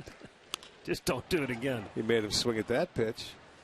And the inning is over. 2 more stranded for the Indians. And after 5, the Mariners lead it 6-1.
Cavaliers live before and after Game 4 of the NBA Finals. Home team starting 5 will bring you all the pregame and postgame coverage from the Q and the Gateway Plaza starting at 8 on the home of the Cavs, Fox Sports Ohio. Place was jumping last night, wasn't it? Boy, it certainly was. They said, talking to people that were over there working the game, awfully loud. They couldn't hear themselves think. Exciting finish once again. All 3 games have been. Yeah, it's been a great series so far. Really well played. Fun to watch. And 1 more to go here in Cleveland tomorrow. So get ready to go. Yeah, we'll have a noon game. And then the Cavs and Warriors for Game 3 later at night. Yeah, we've got some boys working a doubleheader tomorrow. They got bills to pay. Dustin Ackley singled and scored in the 4th. He leads off the 6th.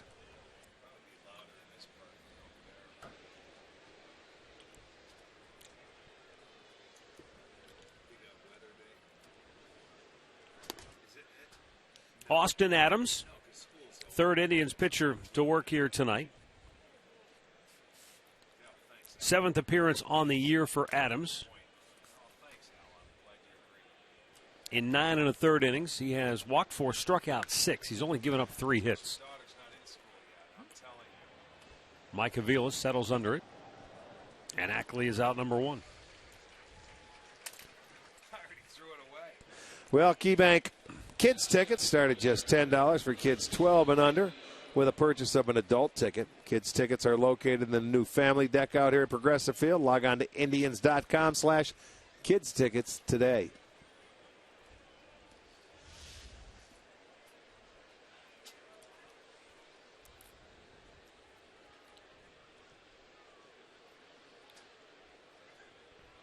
Mike Zunino swings at the first pitch, fouling it back. Walked and scored in the 3rd, struck out in the 4th. Tell you what, Austin Adams, he can get it up there. He gets it up there 97. Mm-hmm. Nice, free and easy. Good stuff, good slider. We've seen him hit. Now, you never know the accuracy of the gun sometimes, but we've seen him hit 100 miles an hour. Yeah, but I'm concerned more with control. I mean, if he spots it where he wants to at 96 or whatever, he could be just fine. That ball flies out of his hand. That's hit hard. Deep left. And off the wall, Brantley makes a good play. He's got Throw him. to second.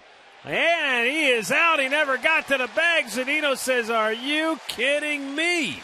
That's the old Willie Stargell called timeout He right should there. have called timeout. Exactly. He had him by a mile, but, you got to call timeout. This will be our McDonald's I'm loving it. Michael made this play many times last year. I thought he was going to round it and stop, but he wanted to challenge the arm, and he never reaches the base. This is where you call timeout. Slides right into the tag, gets a single, and then Brantley gets the assist. From where Zunino started his slide, I think he was hoping that second base was only about 80 feet away from first. Yeah, either that or his leg was just a lot longer. For Brantley, that's his 6th outfield assist.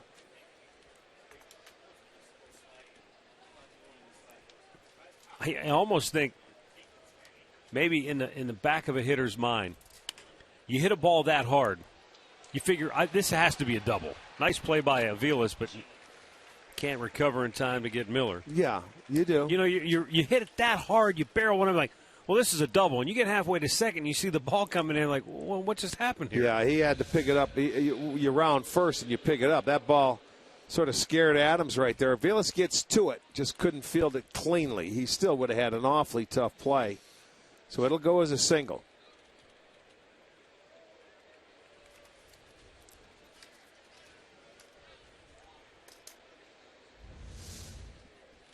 So with 2 down,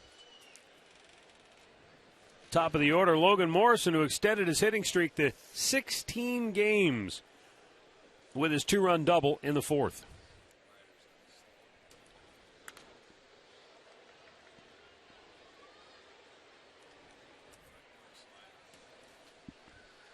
You don't see a lot of first basemen who bat leadoff, and as we discussed yesterday, Lloyd McClendon said he's not your prototype leadoff guy. I get that. But Rod Carew comes to mind, right? He was a first baseman who batted leadoff. Yeah. You could, Rodney hit first. He could hit second, third. Darren Erstad was a first baseman center fielder. He led off. I think he ended up at first base after he beat himself up. Yeah, just because of injuries. Yeah. Football mentality in a baseball player body. Played hard. A lot like Grady Sizemore, who we watched here for years.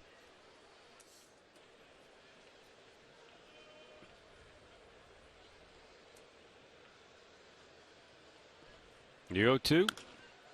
Hit pretty well to center. Bourne drifting back. And makes the catch. No runs, 2 hits, 1 man left. Middle of the 6th. Seattle by 5.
Noon series finale.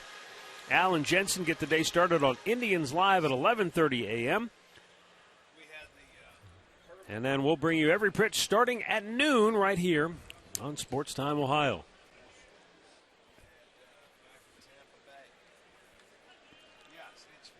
Andre will be down on his perch. He'll be ready to pounce tomorrow at noon. Line drive to center field off the bat of Walters. And Jackson runs it down, one away. All right, Andre may sleep here tonight.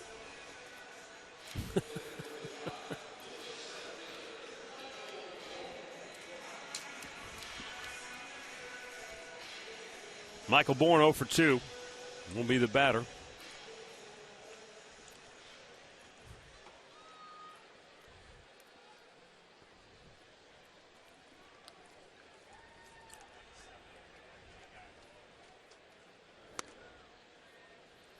This game can be very strange and very difficult to figure out at times.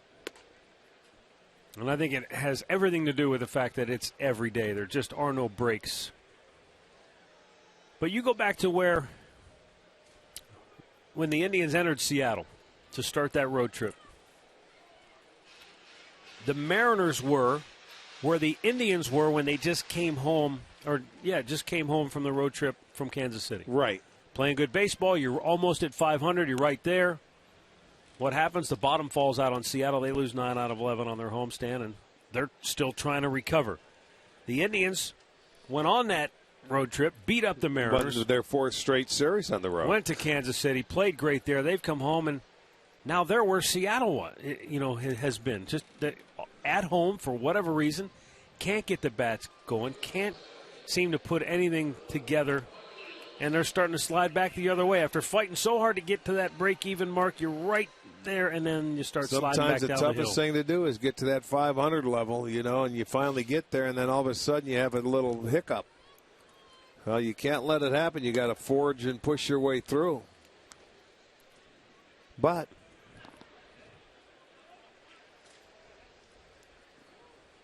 for whatever reason, the Indians haven't played well in this park this year. You look at it, they just haven't been able to put anything consistent together. They play better on the road. Yeah. And that's hard to believe because last year they played very well here. Last year they couldn't buy a win on the road. From 6 innings on, they don't have a win if they're trailing after 6 innings here. That's your home park, man, where you have a little magic, or you would like to have it.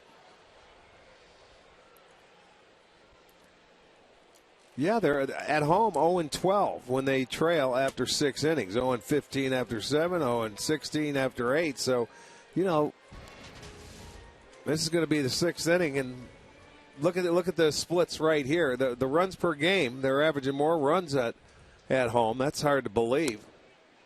And Aviles went around.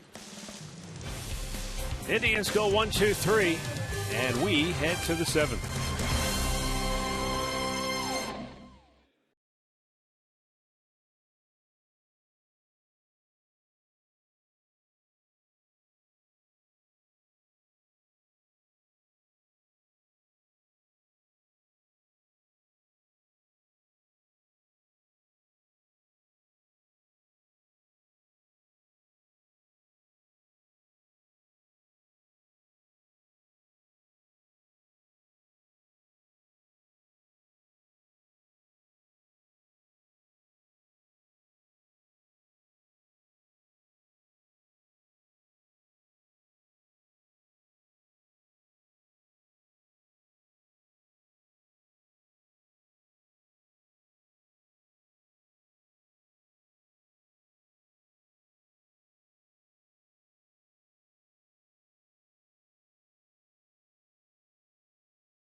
Cleveland.com to learn more. By Levin Mattress, located in all Levin furniture and freestanding locations.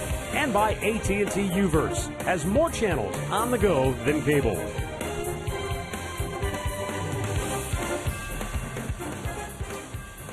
(6-1) Seattle on top as we go to the 7th inning.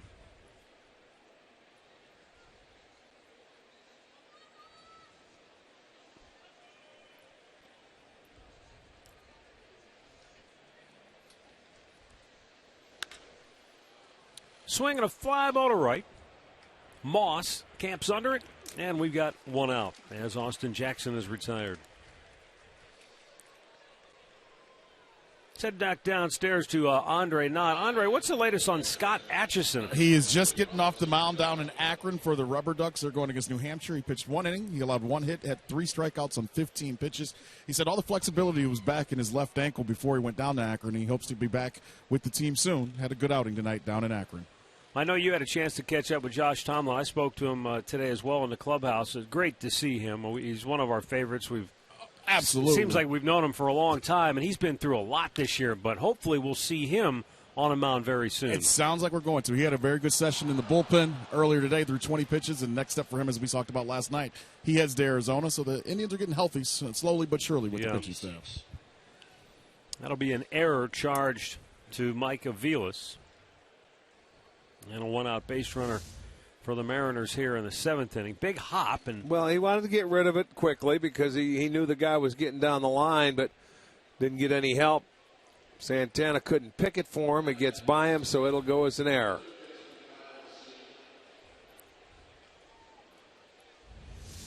Cano will go to second base.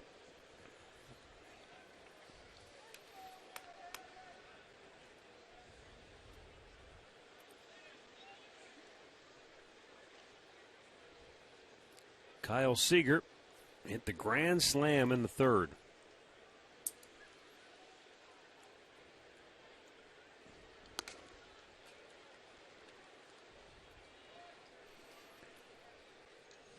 We've seen guys have games where you give up 10 hits. Remember we saw, was it Jake Westbrook, I think, in a game, give up 10 hits. Gave up 15 one time in Boston. Was it 15? Yes. If it's 15 hits in Fenway Park, I remember it. And still got the win, right? Yeah. I think he gave up 3 runs, if I'm not mistaken. So we've seen guys work around multiple base runner situations.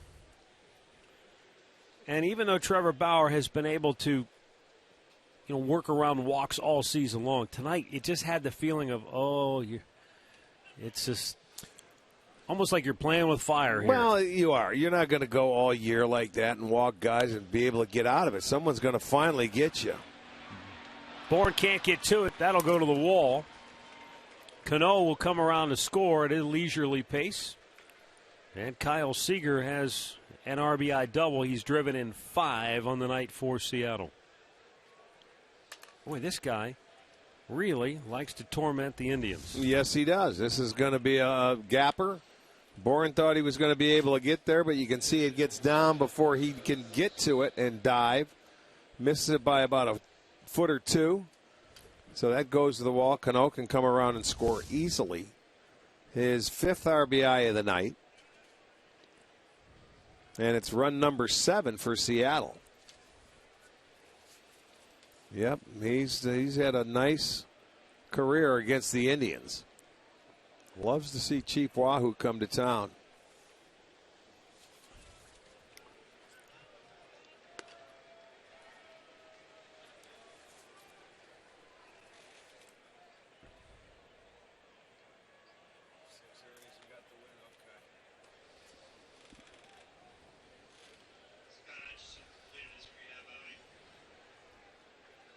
The 0-1 to Seth Smith. Up and away.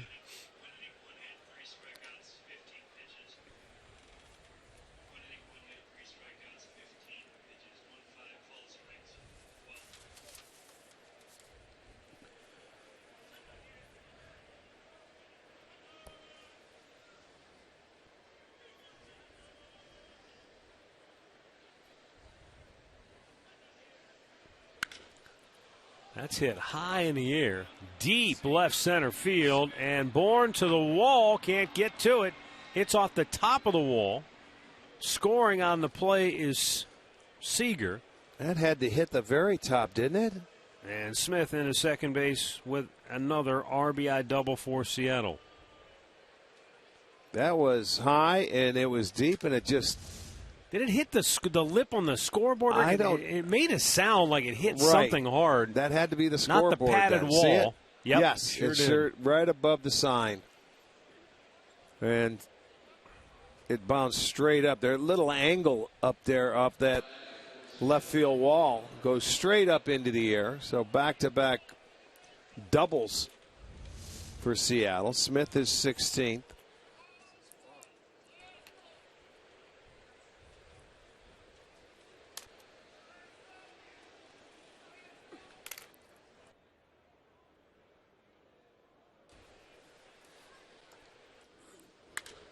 There's a ball ripped to right field, down the line, fair, off the top of the wall there. A long RBI single for Mark Trumbo, and that snaps an 0 for 19 skid for the Mariners right fielder. He's just happy to make a left-hand turn. That could have been 3 consecutive doubles. They may find him in Kangaroo Court for only hitting a single, but this is a line drive. He waited back on it. It goes high off the wall in right field.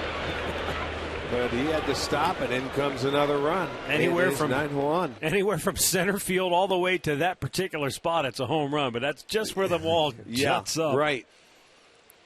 That's all right. He'll be happy with his single and that skid. What we're seeing here tonight, though, it goes back to our conversation from last night, in which I said to you that Lloyd McClendon felt like he was seeing signs that they're starting to come out of it because they're grinding out some at-bats. They're having, better approach. And, and you pointed out, like, you don't come out of a slump by going 4 for 4 or having, 8 RBIs in a night. You come out of it by hitting a couple of balls hard. Maybe you get a hit here or there. Gradually. But what we're starting to see is maybe the results paying off tonight for Seattle. They had some very good at-bats last night. And tonight, now, what happens when something like this, you get rolling, you had the 4 runs on 1 hit in the inning because of the walks. Now everybody's relaxed and loose, and they're having fun now. And now they can carry this over. That's what the Indians have been missing, that one hit to break an inning open. Yes, indeed. You need that one, and everybody else seems to relax a little bit, and let's get after it. On this homestand, though, they've been gripping the bat and grinding it into sawdust.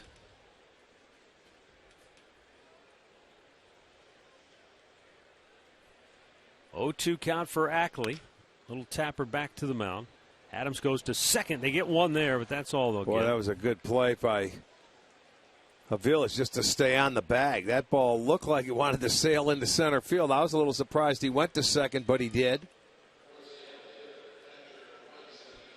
As hard as he throws, it probably wasn't easy to hold on to. No, that ball almost gets into center field. Aviles keeps his foot on the bag. Pretty nifty footwork right there.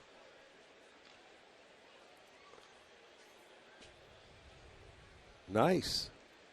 Well so done. They get the second out. And Mike Zunino will be the batter. He is one hit on the night. It came in the sixth. But he thought he had a double because he hit the ball so hard. And Michael Brantley threw him out, trying to stretch it into a double at second base.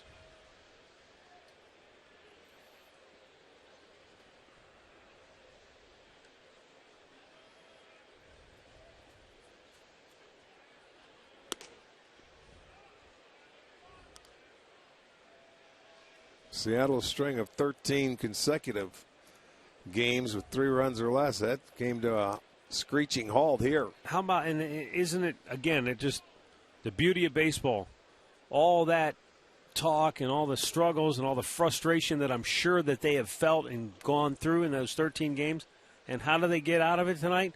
3 walks and 1 swing of the bat. Mm-hmm. 1 swing of the bat, that streak is ended. Yeah. And I'm sure Lloyd McClendon's very happy. But you said they came out, they hit extra, as a lot of teams do when they get out on the road.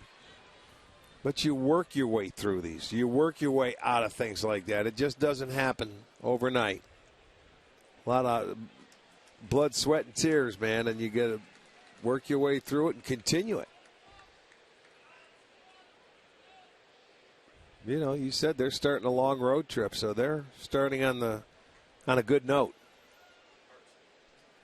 And that's kind of, I think that's kind of where the Indians are at right now offensively. Is well, 5 games before tonight, Seattle was 5 for 31 with runners in scoring position. Tonight, 5 for 9. Well, the Indians are 0 for 12 tonight, just tonight.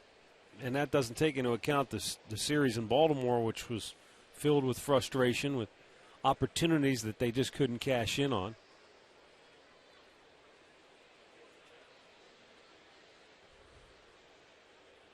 "3-2, swung out and missed. The inning is over. 3 more for the Mariners. Stretch time in Cleveland, 9-1 Seattle.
That'll be when we come off of this road trip. Start Friday, the 19th, here at Progressive Field. You can save on tickets by lower reserved or lower box by the 15th of June and save 21%.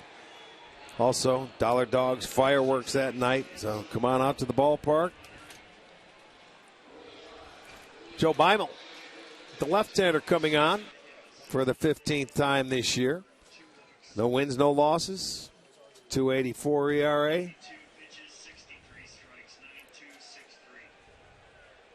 So Walker again, 6 innings, 8 hits, 1 run. A couple of walks, 6 strikeouts. Willie Bloomquist taking over for Kyle Seager, who will get a little rest. Why not? 12 o'clock game tomorrow. Joe Beimel's pitch outside. This has turned into a laugher, so get him out, give him a few innings off his feet, and be ready to go tomorrow at noon.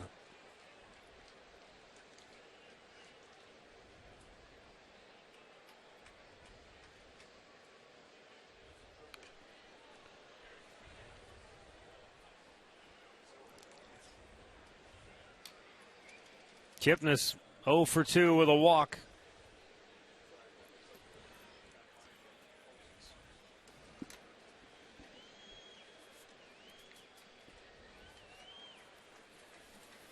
One ball, one strike.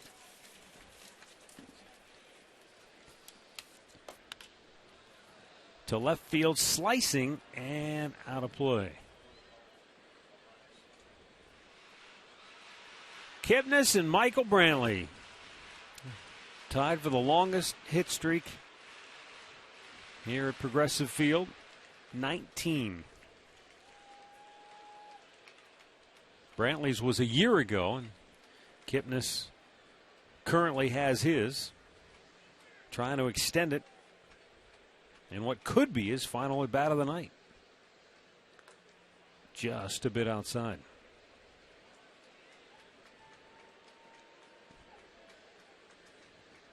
Although I don't know if that's, I mean, hit streaks that are just at home or just on the road, those aren't exactly major. No, it's something nice, though, I mean, that you have when you come back home, because, you know, you're here for a week, you're gone for a week, and back and forth. But anyway, you've got a streak going here, 8 to 19 here. That's nice.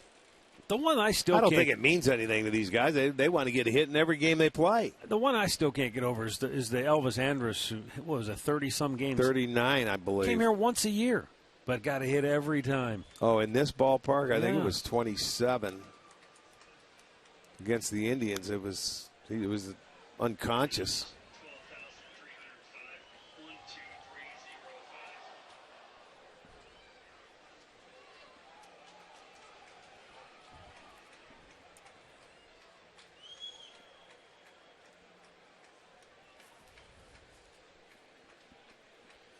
Joe Beimel.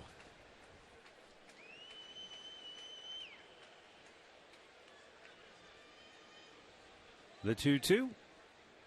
Slow curveball got him.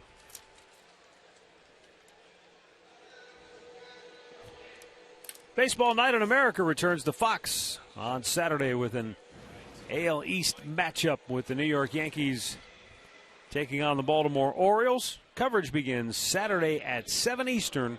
Only on Fox.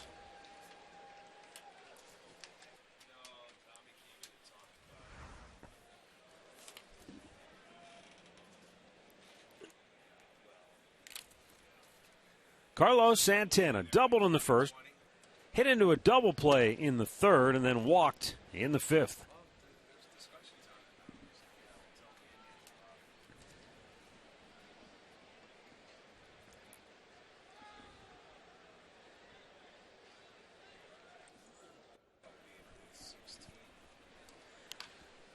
Hit by Beimel. And Cano throws him out 2 away. I'll bring up Michael Brantley, who extended his hitting streak to 8 games with a double in the third.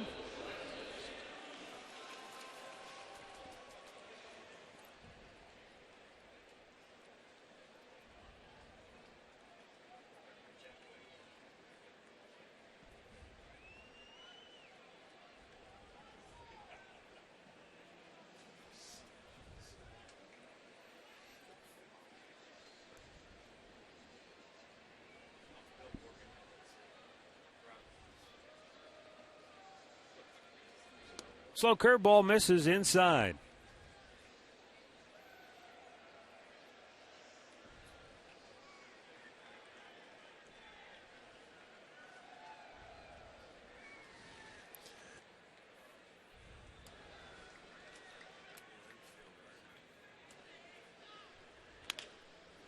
Chopper to second base, and Cano will throw out Brantley. The Indians go in order, and that's 8 straight retired by Seattle pitching.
Produced or retransmitted in any form, and the accounts and descriptions of this game may not be disseminated without the express written consent of the Cleveland Indians.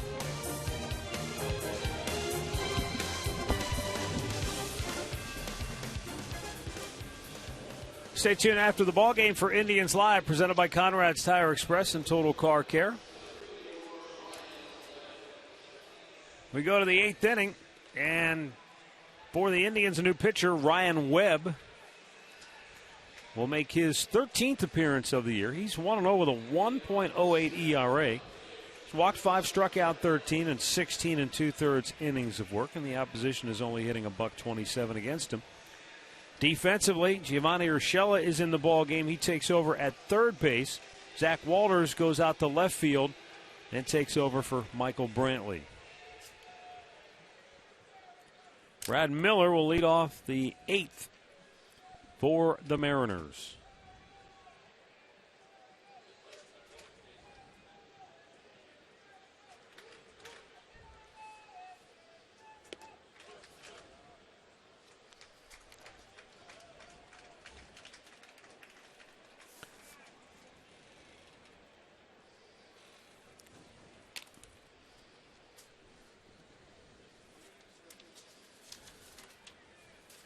Webb's pitch, that's a good sinker. Yeah, Webb has done a nice job here with that sinker slider. Hitters hitting just 127 off them. Left-handers 0 for 24. How about that? Right-handers 7 for 31. Well, there you go. First base knocked to a left-hander.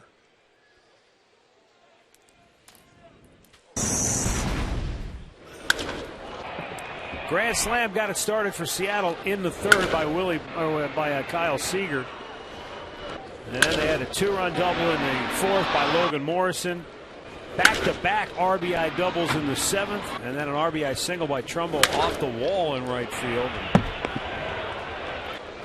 They have found their offensive game. They have. 10 hits tonight. 4 doubles, the home run, the grand slam. So they've made use of every base runner that they've had. They've only left 5 runners stranded.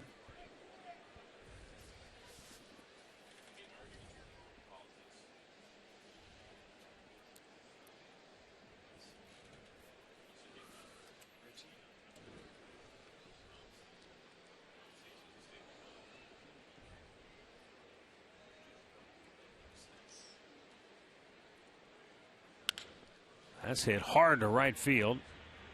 And Moss makes the over-the-shoulder catch. One away.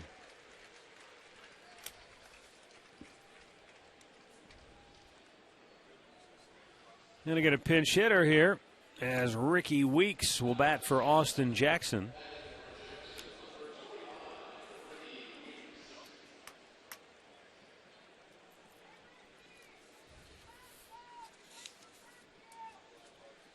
As a pinch hitter, Weeks is 4 for 17 with a home run and 7 runs batted in.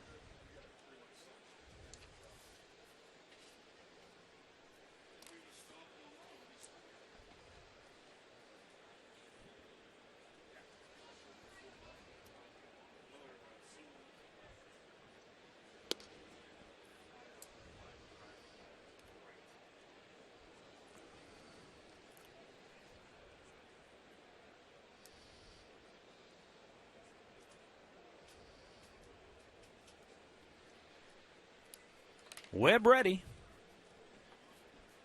He deals, and Weeks a big swing and a miss.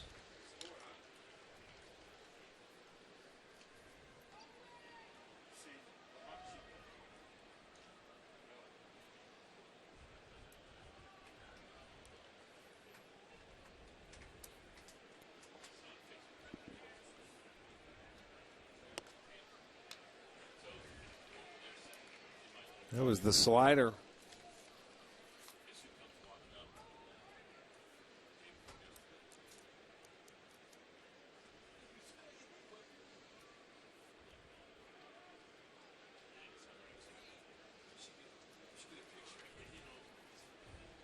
The 1-2 pitch. He didn't chase.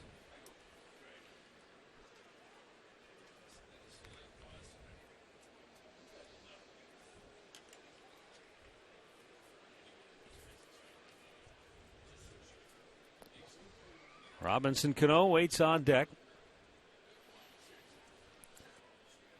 As Ryan Webb takes aim with a 2-2. And he strikes him out. 2 down.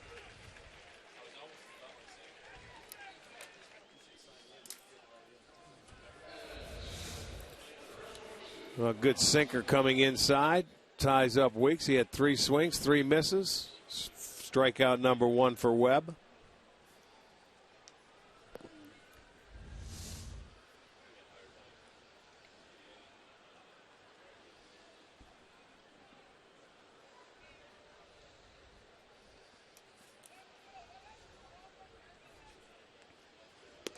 And Robinson Cano looks at a ball outside.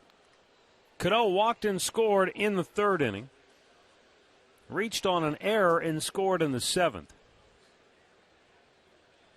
The other 2 times up, struck out. So Cano now just 6 for his last 39 at the plate.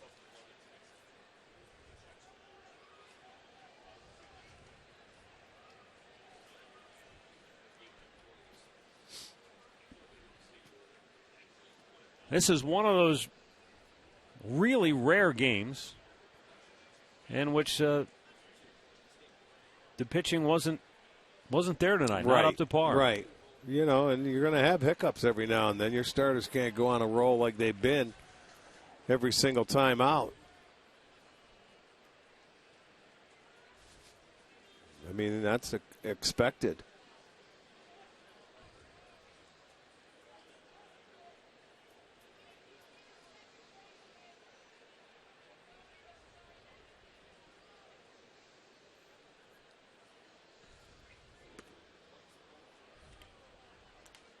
Sometimes when you don't get the pitching, that's when the offense needs to show up. And the Indians have had a couple of games like that. They down in Texas, they beat the Rangers 10-8.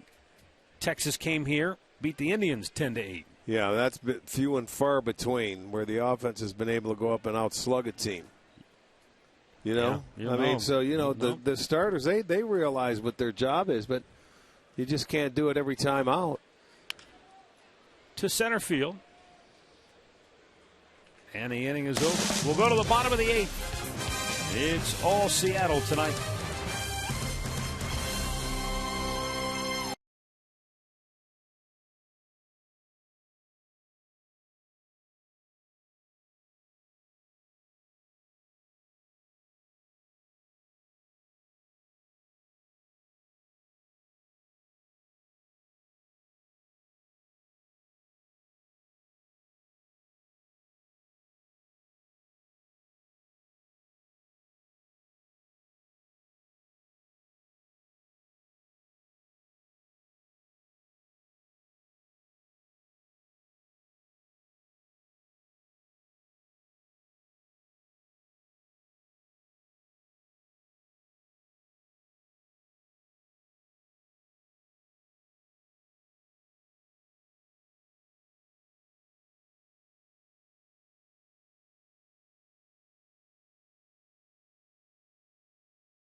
Ricky Weeks stays in the ballgame. He's in left field.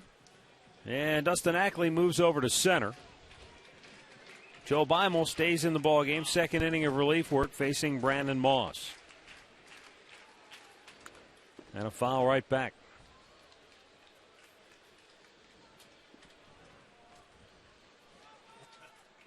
At 9-1, granted the Indians still have 6 outs to go, so they can still make some noise and put some runs on the board.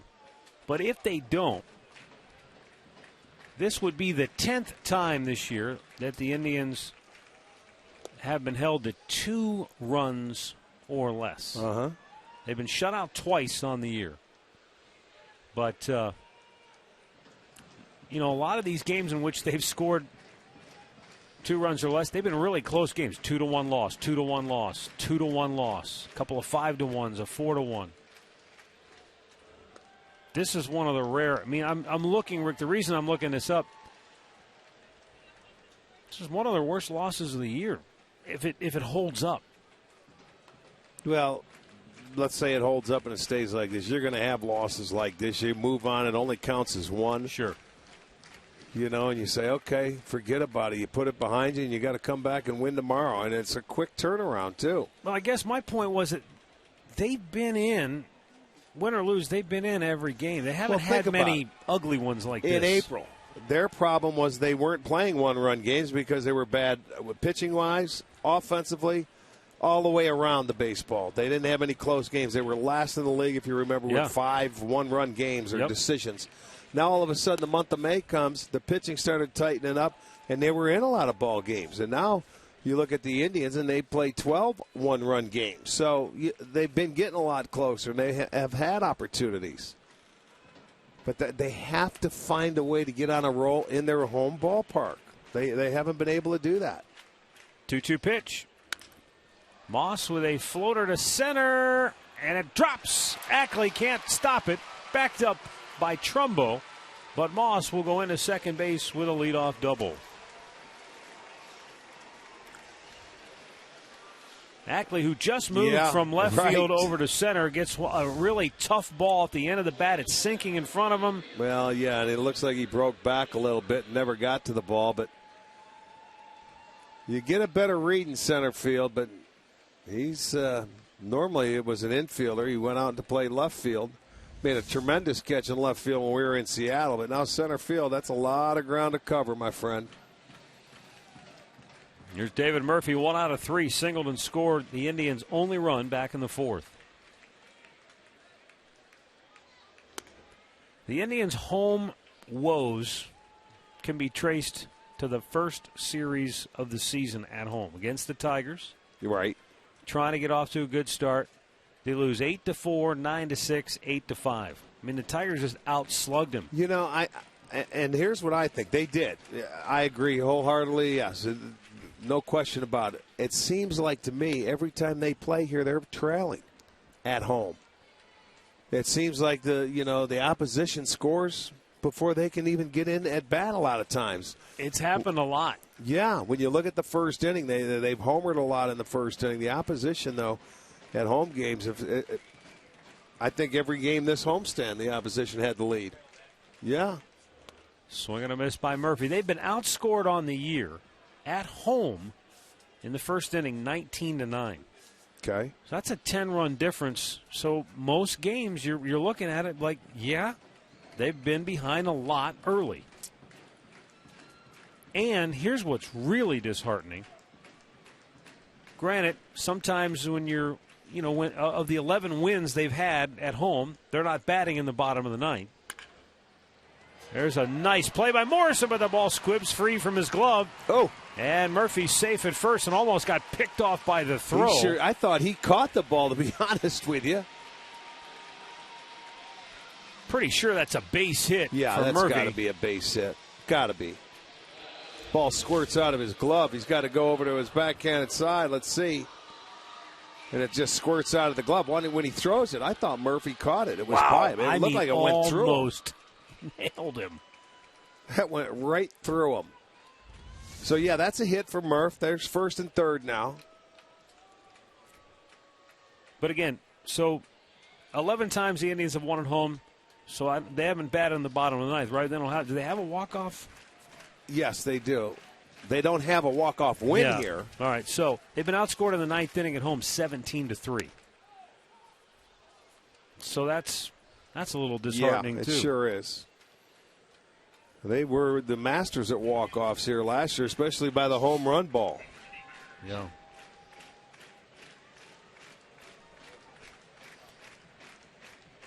Trying to rally here late. Yan Gomes, 2 for 3 with 2 singles on the night, fouls one back. Yep, they're 17-6 when they score first, and 10-24 when the opposition scores first. So a lot of that is them trying to get the lead early. I know coming into the homestand, they had been doing a better job of not scoring first but still coming back and winning games. But that has fizzled once again here on this homestand. Gomes in an 0-2 hole. Popped it up. Foul territory. Morrison. Back into fair ground. Makes the catch. One away.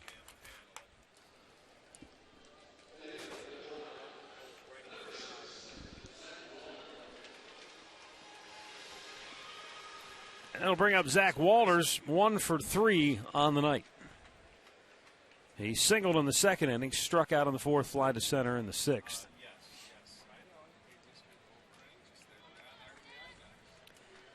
Kansas City leading Minnesota 5-1. They're in the fifth inning at Target Field.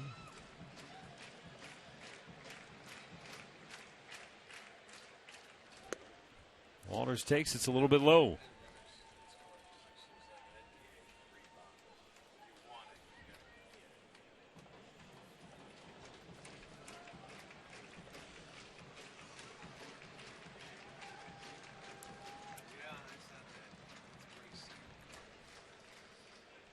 One-0 pitch squibbed up the first base side.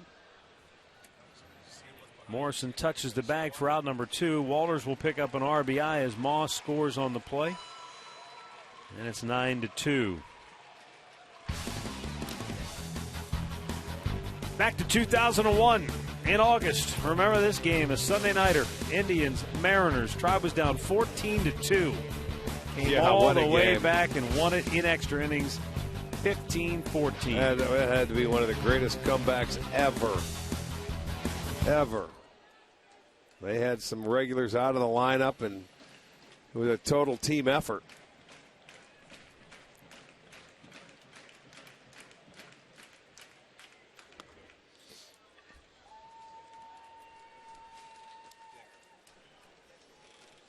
Michael Bourne is 0 for 3 tonight.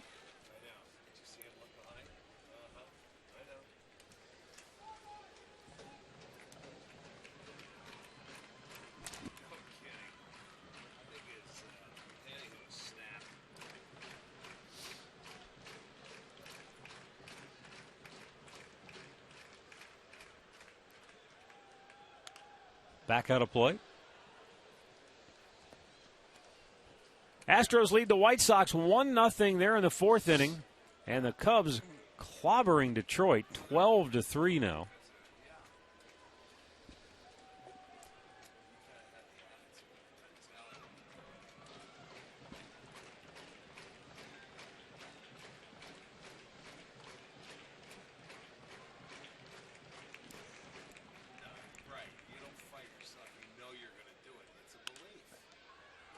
Pop to shallow center.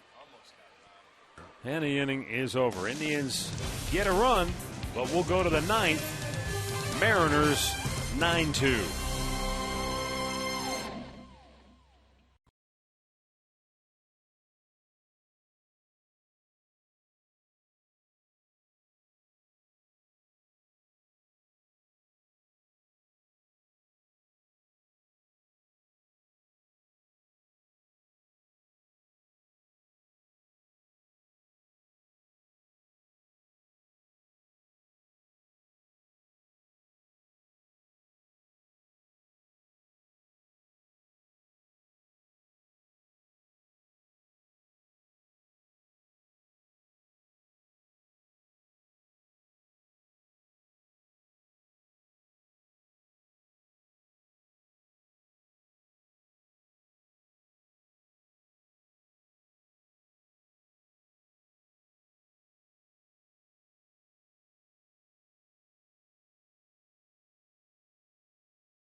the game.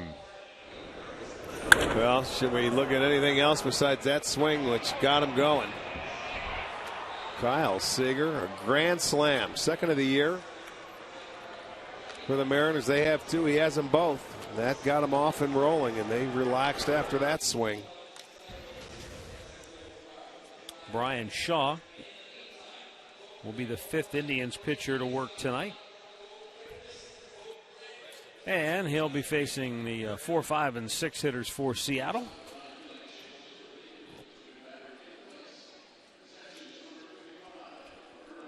Roberto Perez takes over behind the plate. Rick, I know going all the way back to spring training, it was kind of tough to get a read on Brian Shaw. We watched him in spring training, and you always take spring training with a grain of salt because it's not, nobody's keeping score. It doesn't really mean a whole lot. But he just looked like something was off a little bit with Shaw. And then when the season began, just wasn't, again, the sharpness that we saw in the last couple of years just wasn't there.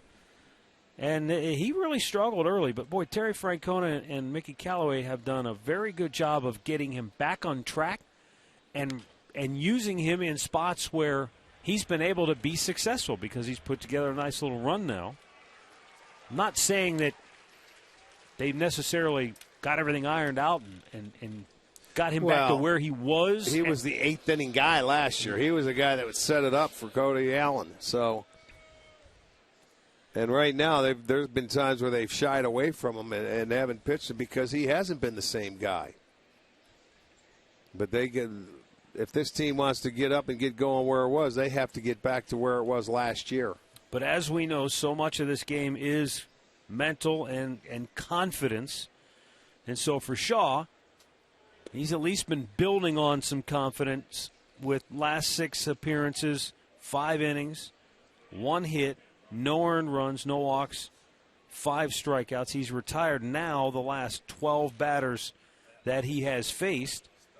And let's go down to Andre, who has more to add on this topic. Brian gives a lot of credit to Jason Beret, the Indians catcher, or the bullpen catcher, who's helped him. And they look back at film at last year, the last 2 years, and they looked at his stride. He's worked on his stride over the last 2-3 weeks. As you were saying, the numbers, all the guys have helped him. But he says Jason Beret and his stride has gotten him back to the guy that he feels like he was a year ago. Sometimes it's the smallest thing. Right, that's what I'm going to say. You would think that a guy would realize maybe his stride's a little too long. Or, it's not where it should be, and fix it. But, boy, it sometimes just a minor adjustment, a little tweak, and you never know you're doing it. Jason Bray, of course, taking over for Kevin Cash as the Indians' bullpen coach. And Cash has done a tremendous job in his first stint as a manager. Tampa Bay, 2.5 games back of New York at the start of play today in the AL East. And, they haven't even been playing with a full roster. They have a couple of very good pitchers that have been on the disabled list. Yeah. And the funny thing of it is, and who would want to have to go in and fill the shoes of Joe Madden, who was there for a number of years? Yeah. That's really a no-win situation because he made his imprint there. They loved him. He turned some teams around. They're saying, how can this team compete in the American League East? Well, I'll tell you what, they're still right there. They're in the running, although it's a little watered-down version of the East as it normally is.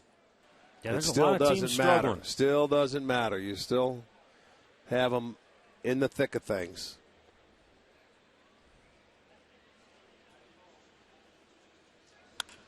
Smashed foul to third base side. Toronto won, so they go over 500. They began the day 30-30. What did they won eight in a row now, haven't they? Yeah, that's eight straight. And that now gives the East 3 teams above 500. Okay. They only had 2 until Toronto got on this torrid run.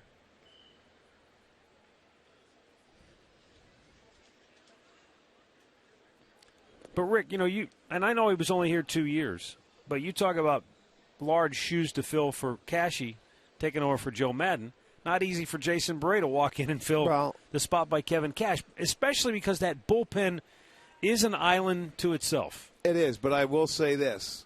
He knows those guys from the minor leagues because he's been in the front office, and he's been down, and he knows a lot of the young pitchers that you're dealing with here and has worked with them. So I think it's a lot easier for him because he knows those guys. Then maybe or an has a outsider relationship from right. a different organization Someone coming in that has never dealt with him before. Good at bat for Seth Smith. In a 9-2 game, he grinds one out and draws a walk. Second free pass he's had today. Crazy in that you look up on the scoreboard, and if you didn't look at the run column, hits are even at 10 apiece. Mariners have committed 2 errors. Indians have committed 1. Seattle's left 6. Indians have stranded 9. You wouldn't think that the score would be as lopsided as it is if you just looked at the last 3 columns. No, but I'll tell you when I notice it's lopsided is when 4 walks and 1 error has scored for Seattle. Yeah. That's when you know. The big fly with the sacks full is a separator. Yeah, the 1 hit and 4 runs in the inning.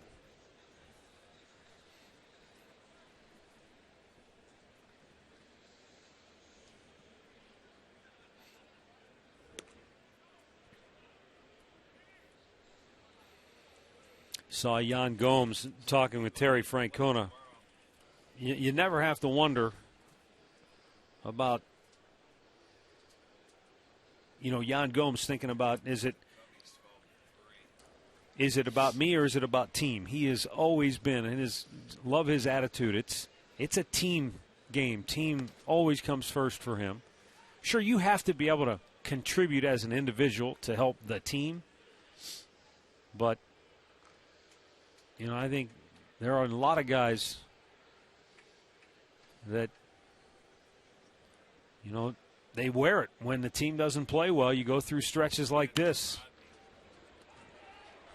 Kipnis tried to he tried to get the old double play out of that, but the umpire right on top of it, Gabe Morales signaled out right away. Kipnis tried to sort of catch it, drop it, and see if we could get a double play. Well, why not try it? Let's end it 2 for 1.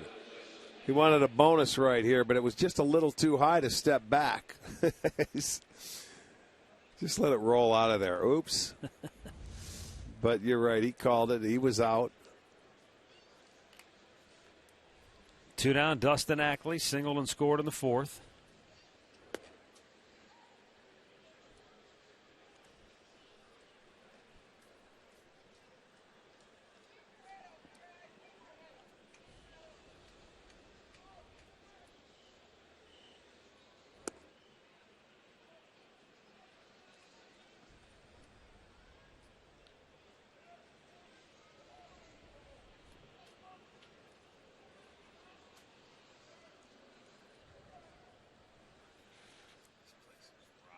The 1-1 pitch is outside, and the count goes to 2-1.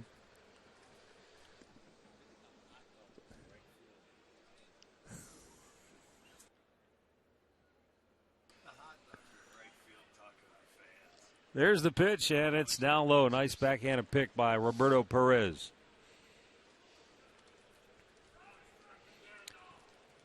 Talk about the grand slam, Rick. In Detroit, it's been the 3-run homer for the Cubs. They've hit a pair of 3-run homers tonight against Detroit.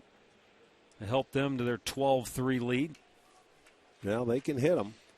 We're going to get a look at them on Monday night, Tuesday night, Wednesday night, and Thursday right here.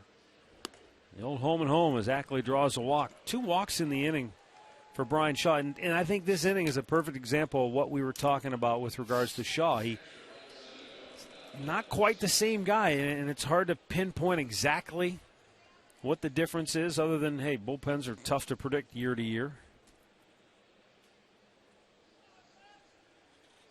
He's been able to work his way through some of these tough outings.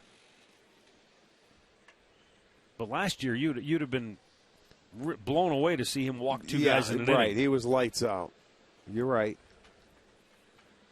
Every year is different, and anytime when you have a year like the Indians had last year, out of the bullpen, first thing they do when somebody starts off poorly is, oh, he was overused last year. Too many appearances. I mean, you hear that, and you go to your sub, you go to the player. He says, "I feel fine. It's just a matter of getting your work in and getting going."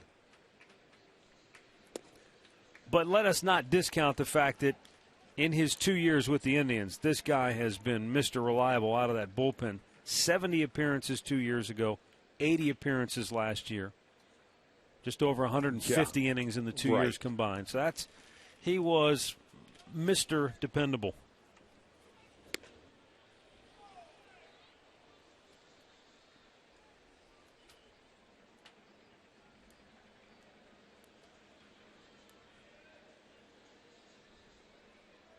Two on, two out, and a 1-ball, 2-strike count for Mike Zunino.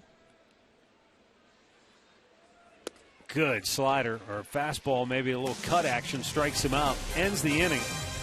And we'll go to the bottom of the ninth.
Coming up next here on Sports Time Ohio.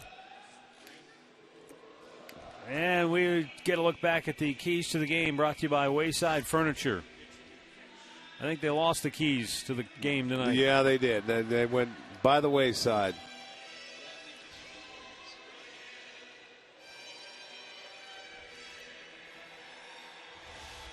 Fernando Rodney going to get some work here in the ninth inning. We talked about it last night. Lost his role, at least for the time being, as the closer. I'm not necessarily of the belief that he's going to be displaced altogether by Smith. I'm not either. I mean, you got to earn. Let's see what Smith does after he blows a save. Carson Smith gave up a home run last night and then gave up a base hit, and it got a little dicey there, but he got out of it. But, I mean, that's the knock against Rodney. No 1, 2, 3 innings. Everybody's on the edge of your seat when he pitches. Well, the bottom line is the save. You get that S next to your name in the column, and it's a save, regardless of how you do it. That's all the team cares about. And you mentioned it last night that, you know, your manager sticks up for you and says, that is my closer. Lloyd McClendon, when he came out, because they wanted him to make changes out there in Seattle, he said, no, that's my closer. Well, it's changed now. They're on the road. Maybe it's a little different. You can change it on the road a little easier than you can at home. But he tried to stick with him. What'll be interesting to see, because you and I have seen it so many times over the years, closers by nature are different than the rest of the pitchers on the staff. The guys who really embrace the role, they thrive on the pressure of knowing that there is no safety net. And so, therefore, a lot of times when they come into non-save situations, they're not the same guy. True. And so you try to work them back in by bringing them into what they call low-leverage situations. A lot of times it doesn't work because they mentality. They can't get themselves amped up the way they do when knowing the game is on the line. Yeah, well, that's something you have to do, and you got to find a way to do it, I guess. But Rodney has saved a lot of games for a lot of different teams. You know, and he's also had some bad years. Base hit up the middle for Mike Aviles. And that's his second hit of the night. Turn it over to the top of the order. So Jason Kipnis will get at least one more chance now to keep his home hitting streak alive and extend it to the longest in Progressive Field history.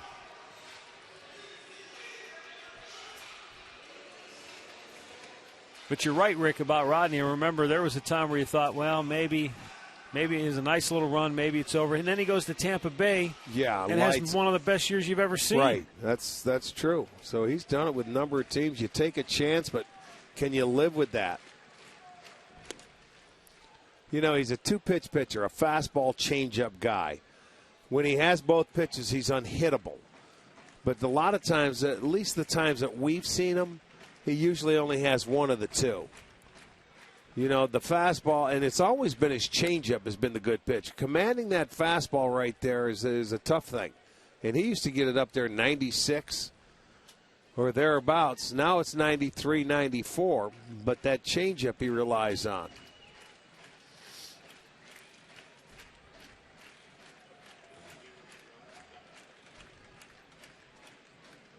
Swing and a miss. Chased one in the dirt. 4 years ago, Rodney was last year with the Angels. He only pitched in 39 games, 3-5. ERA was 4.50. And that was 4 straight years where his ERA was 4 or more. So I'm sure a lot of people were like, yeah, nice reliever, but yeah, we'll pass. Tampa Bay, 76 appearances. His ERA that year was 0.60. Kipnis slashes one left field line. Fair ball. And he extends his home hitting streak to 20 games with an opposite field double in the 9th inning. That's the longest home hitting streak in Progressive Field history. Congratulations to Jason here. He hits a ball, slices it down the left field line. That was down and away. Got a fastball. Takes advantage of it. And there you go. And you got to go back to Miguel Delaney. Yeah, back at the Municipal Stadium. I think that was 1980 for Delaney.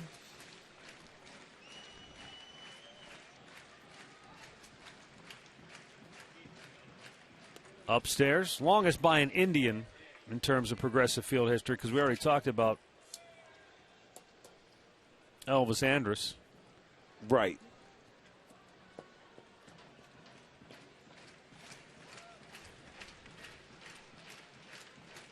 Santana takes its low.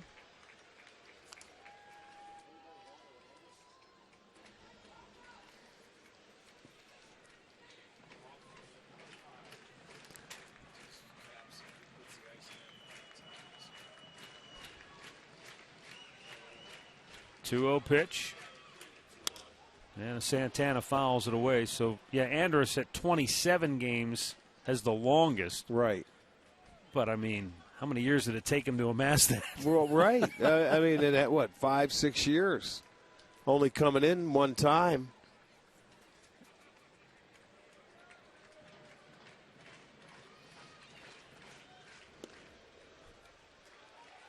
Well, they tell us that at 20 games, Michael Young also had a 20-game hitting streak. Had one too. And Nick Swisher, as a visiting player, had a 20-game hitting streak. That's right. Michael Young, that's right. I knew there were two Rangers. Forget how good that guy was as a hitter. Yeah. Santana pops one back and out of play. But anyway, just to finish up the thoughts on Rodney. So he goes from sort of an afterthought to saving 48 games for the Rays in 2012 with an 0.60 ERA, 76 appearances, and then back that up with 37 saves the next year, and then 48 for Seattle last year. Strike three called. Santana out looking, one away.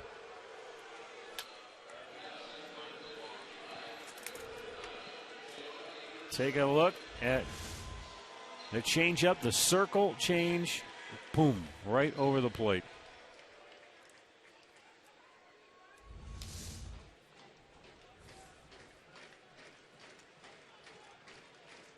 Michael Brantley 1 for 4. He doubled back in the third. Oh, I beg your pardon. Giovanni Urshela came on and took his spot in the batting order.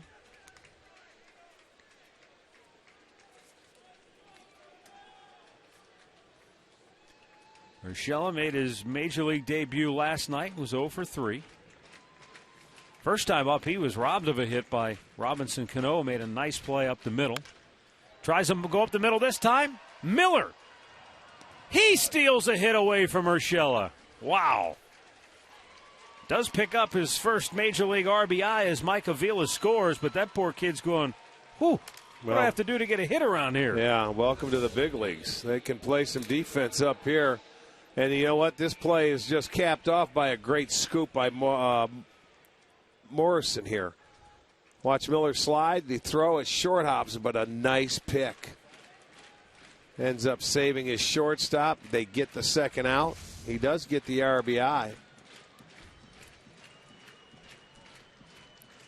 Brandon Moss 2 for 4 at the plate. You know, we have to ask somebody. I'm going to guess the answer is no, but do you think they play the kind of shifts in the minor leagues that we're seeing at the big leagues? That's a good question. I don't know if they have the scouting extensive scouting that? reports on that like they do up at the major league level. I don't know. Makes me wonder if some of these young players are coming up here going, what are these guys doing all over the field? Yeah.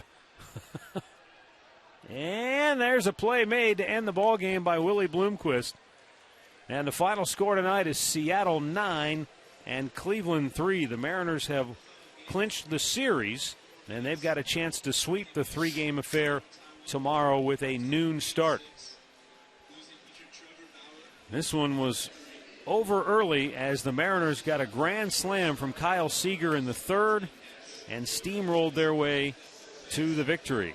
And the Mariners go to 27-32. The Indians fall to 27-31.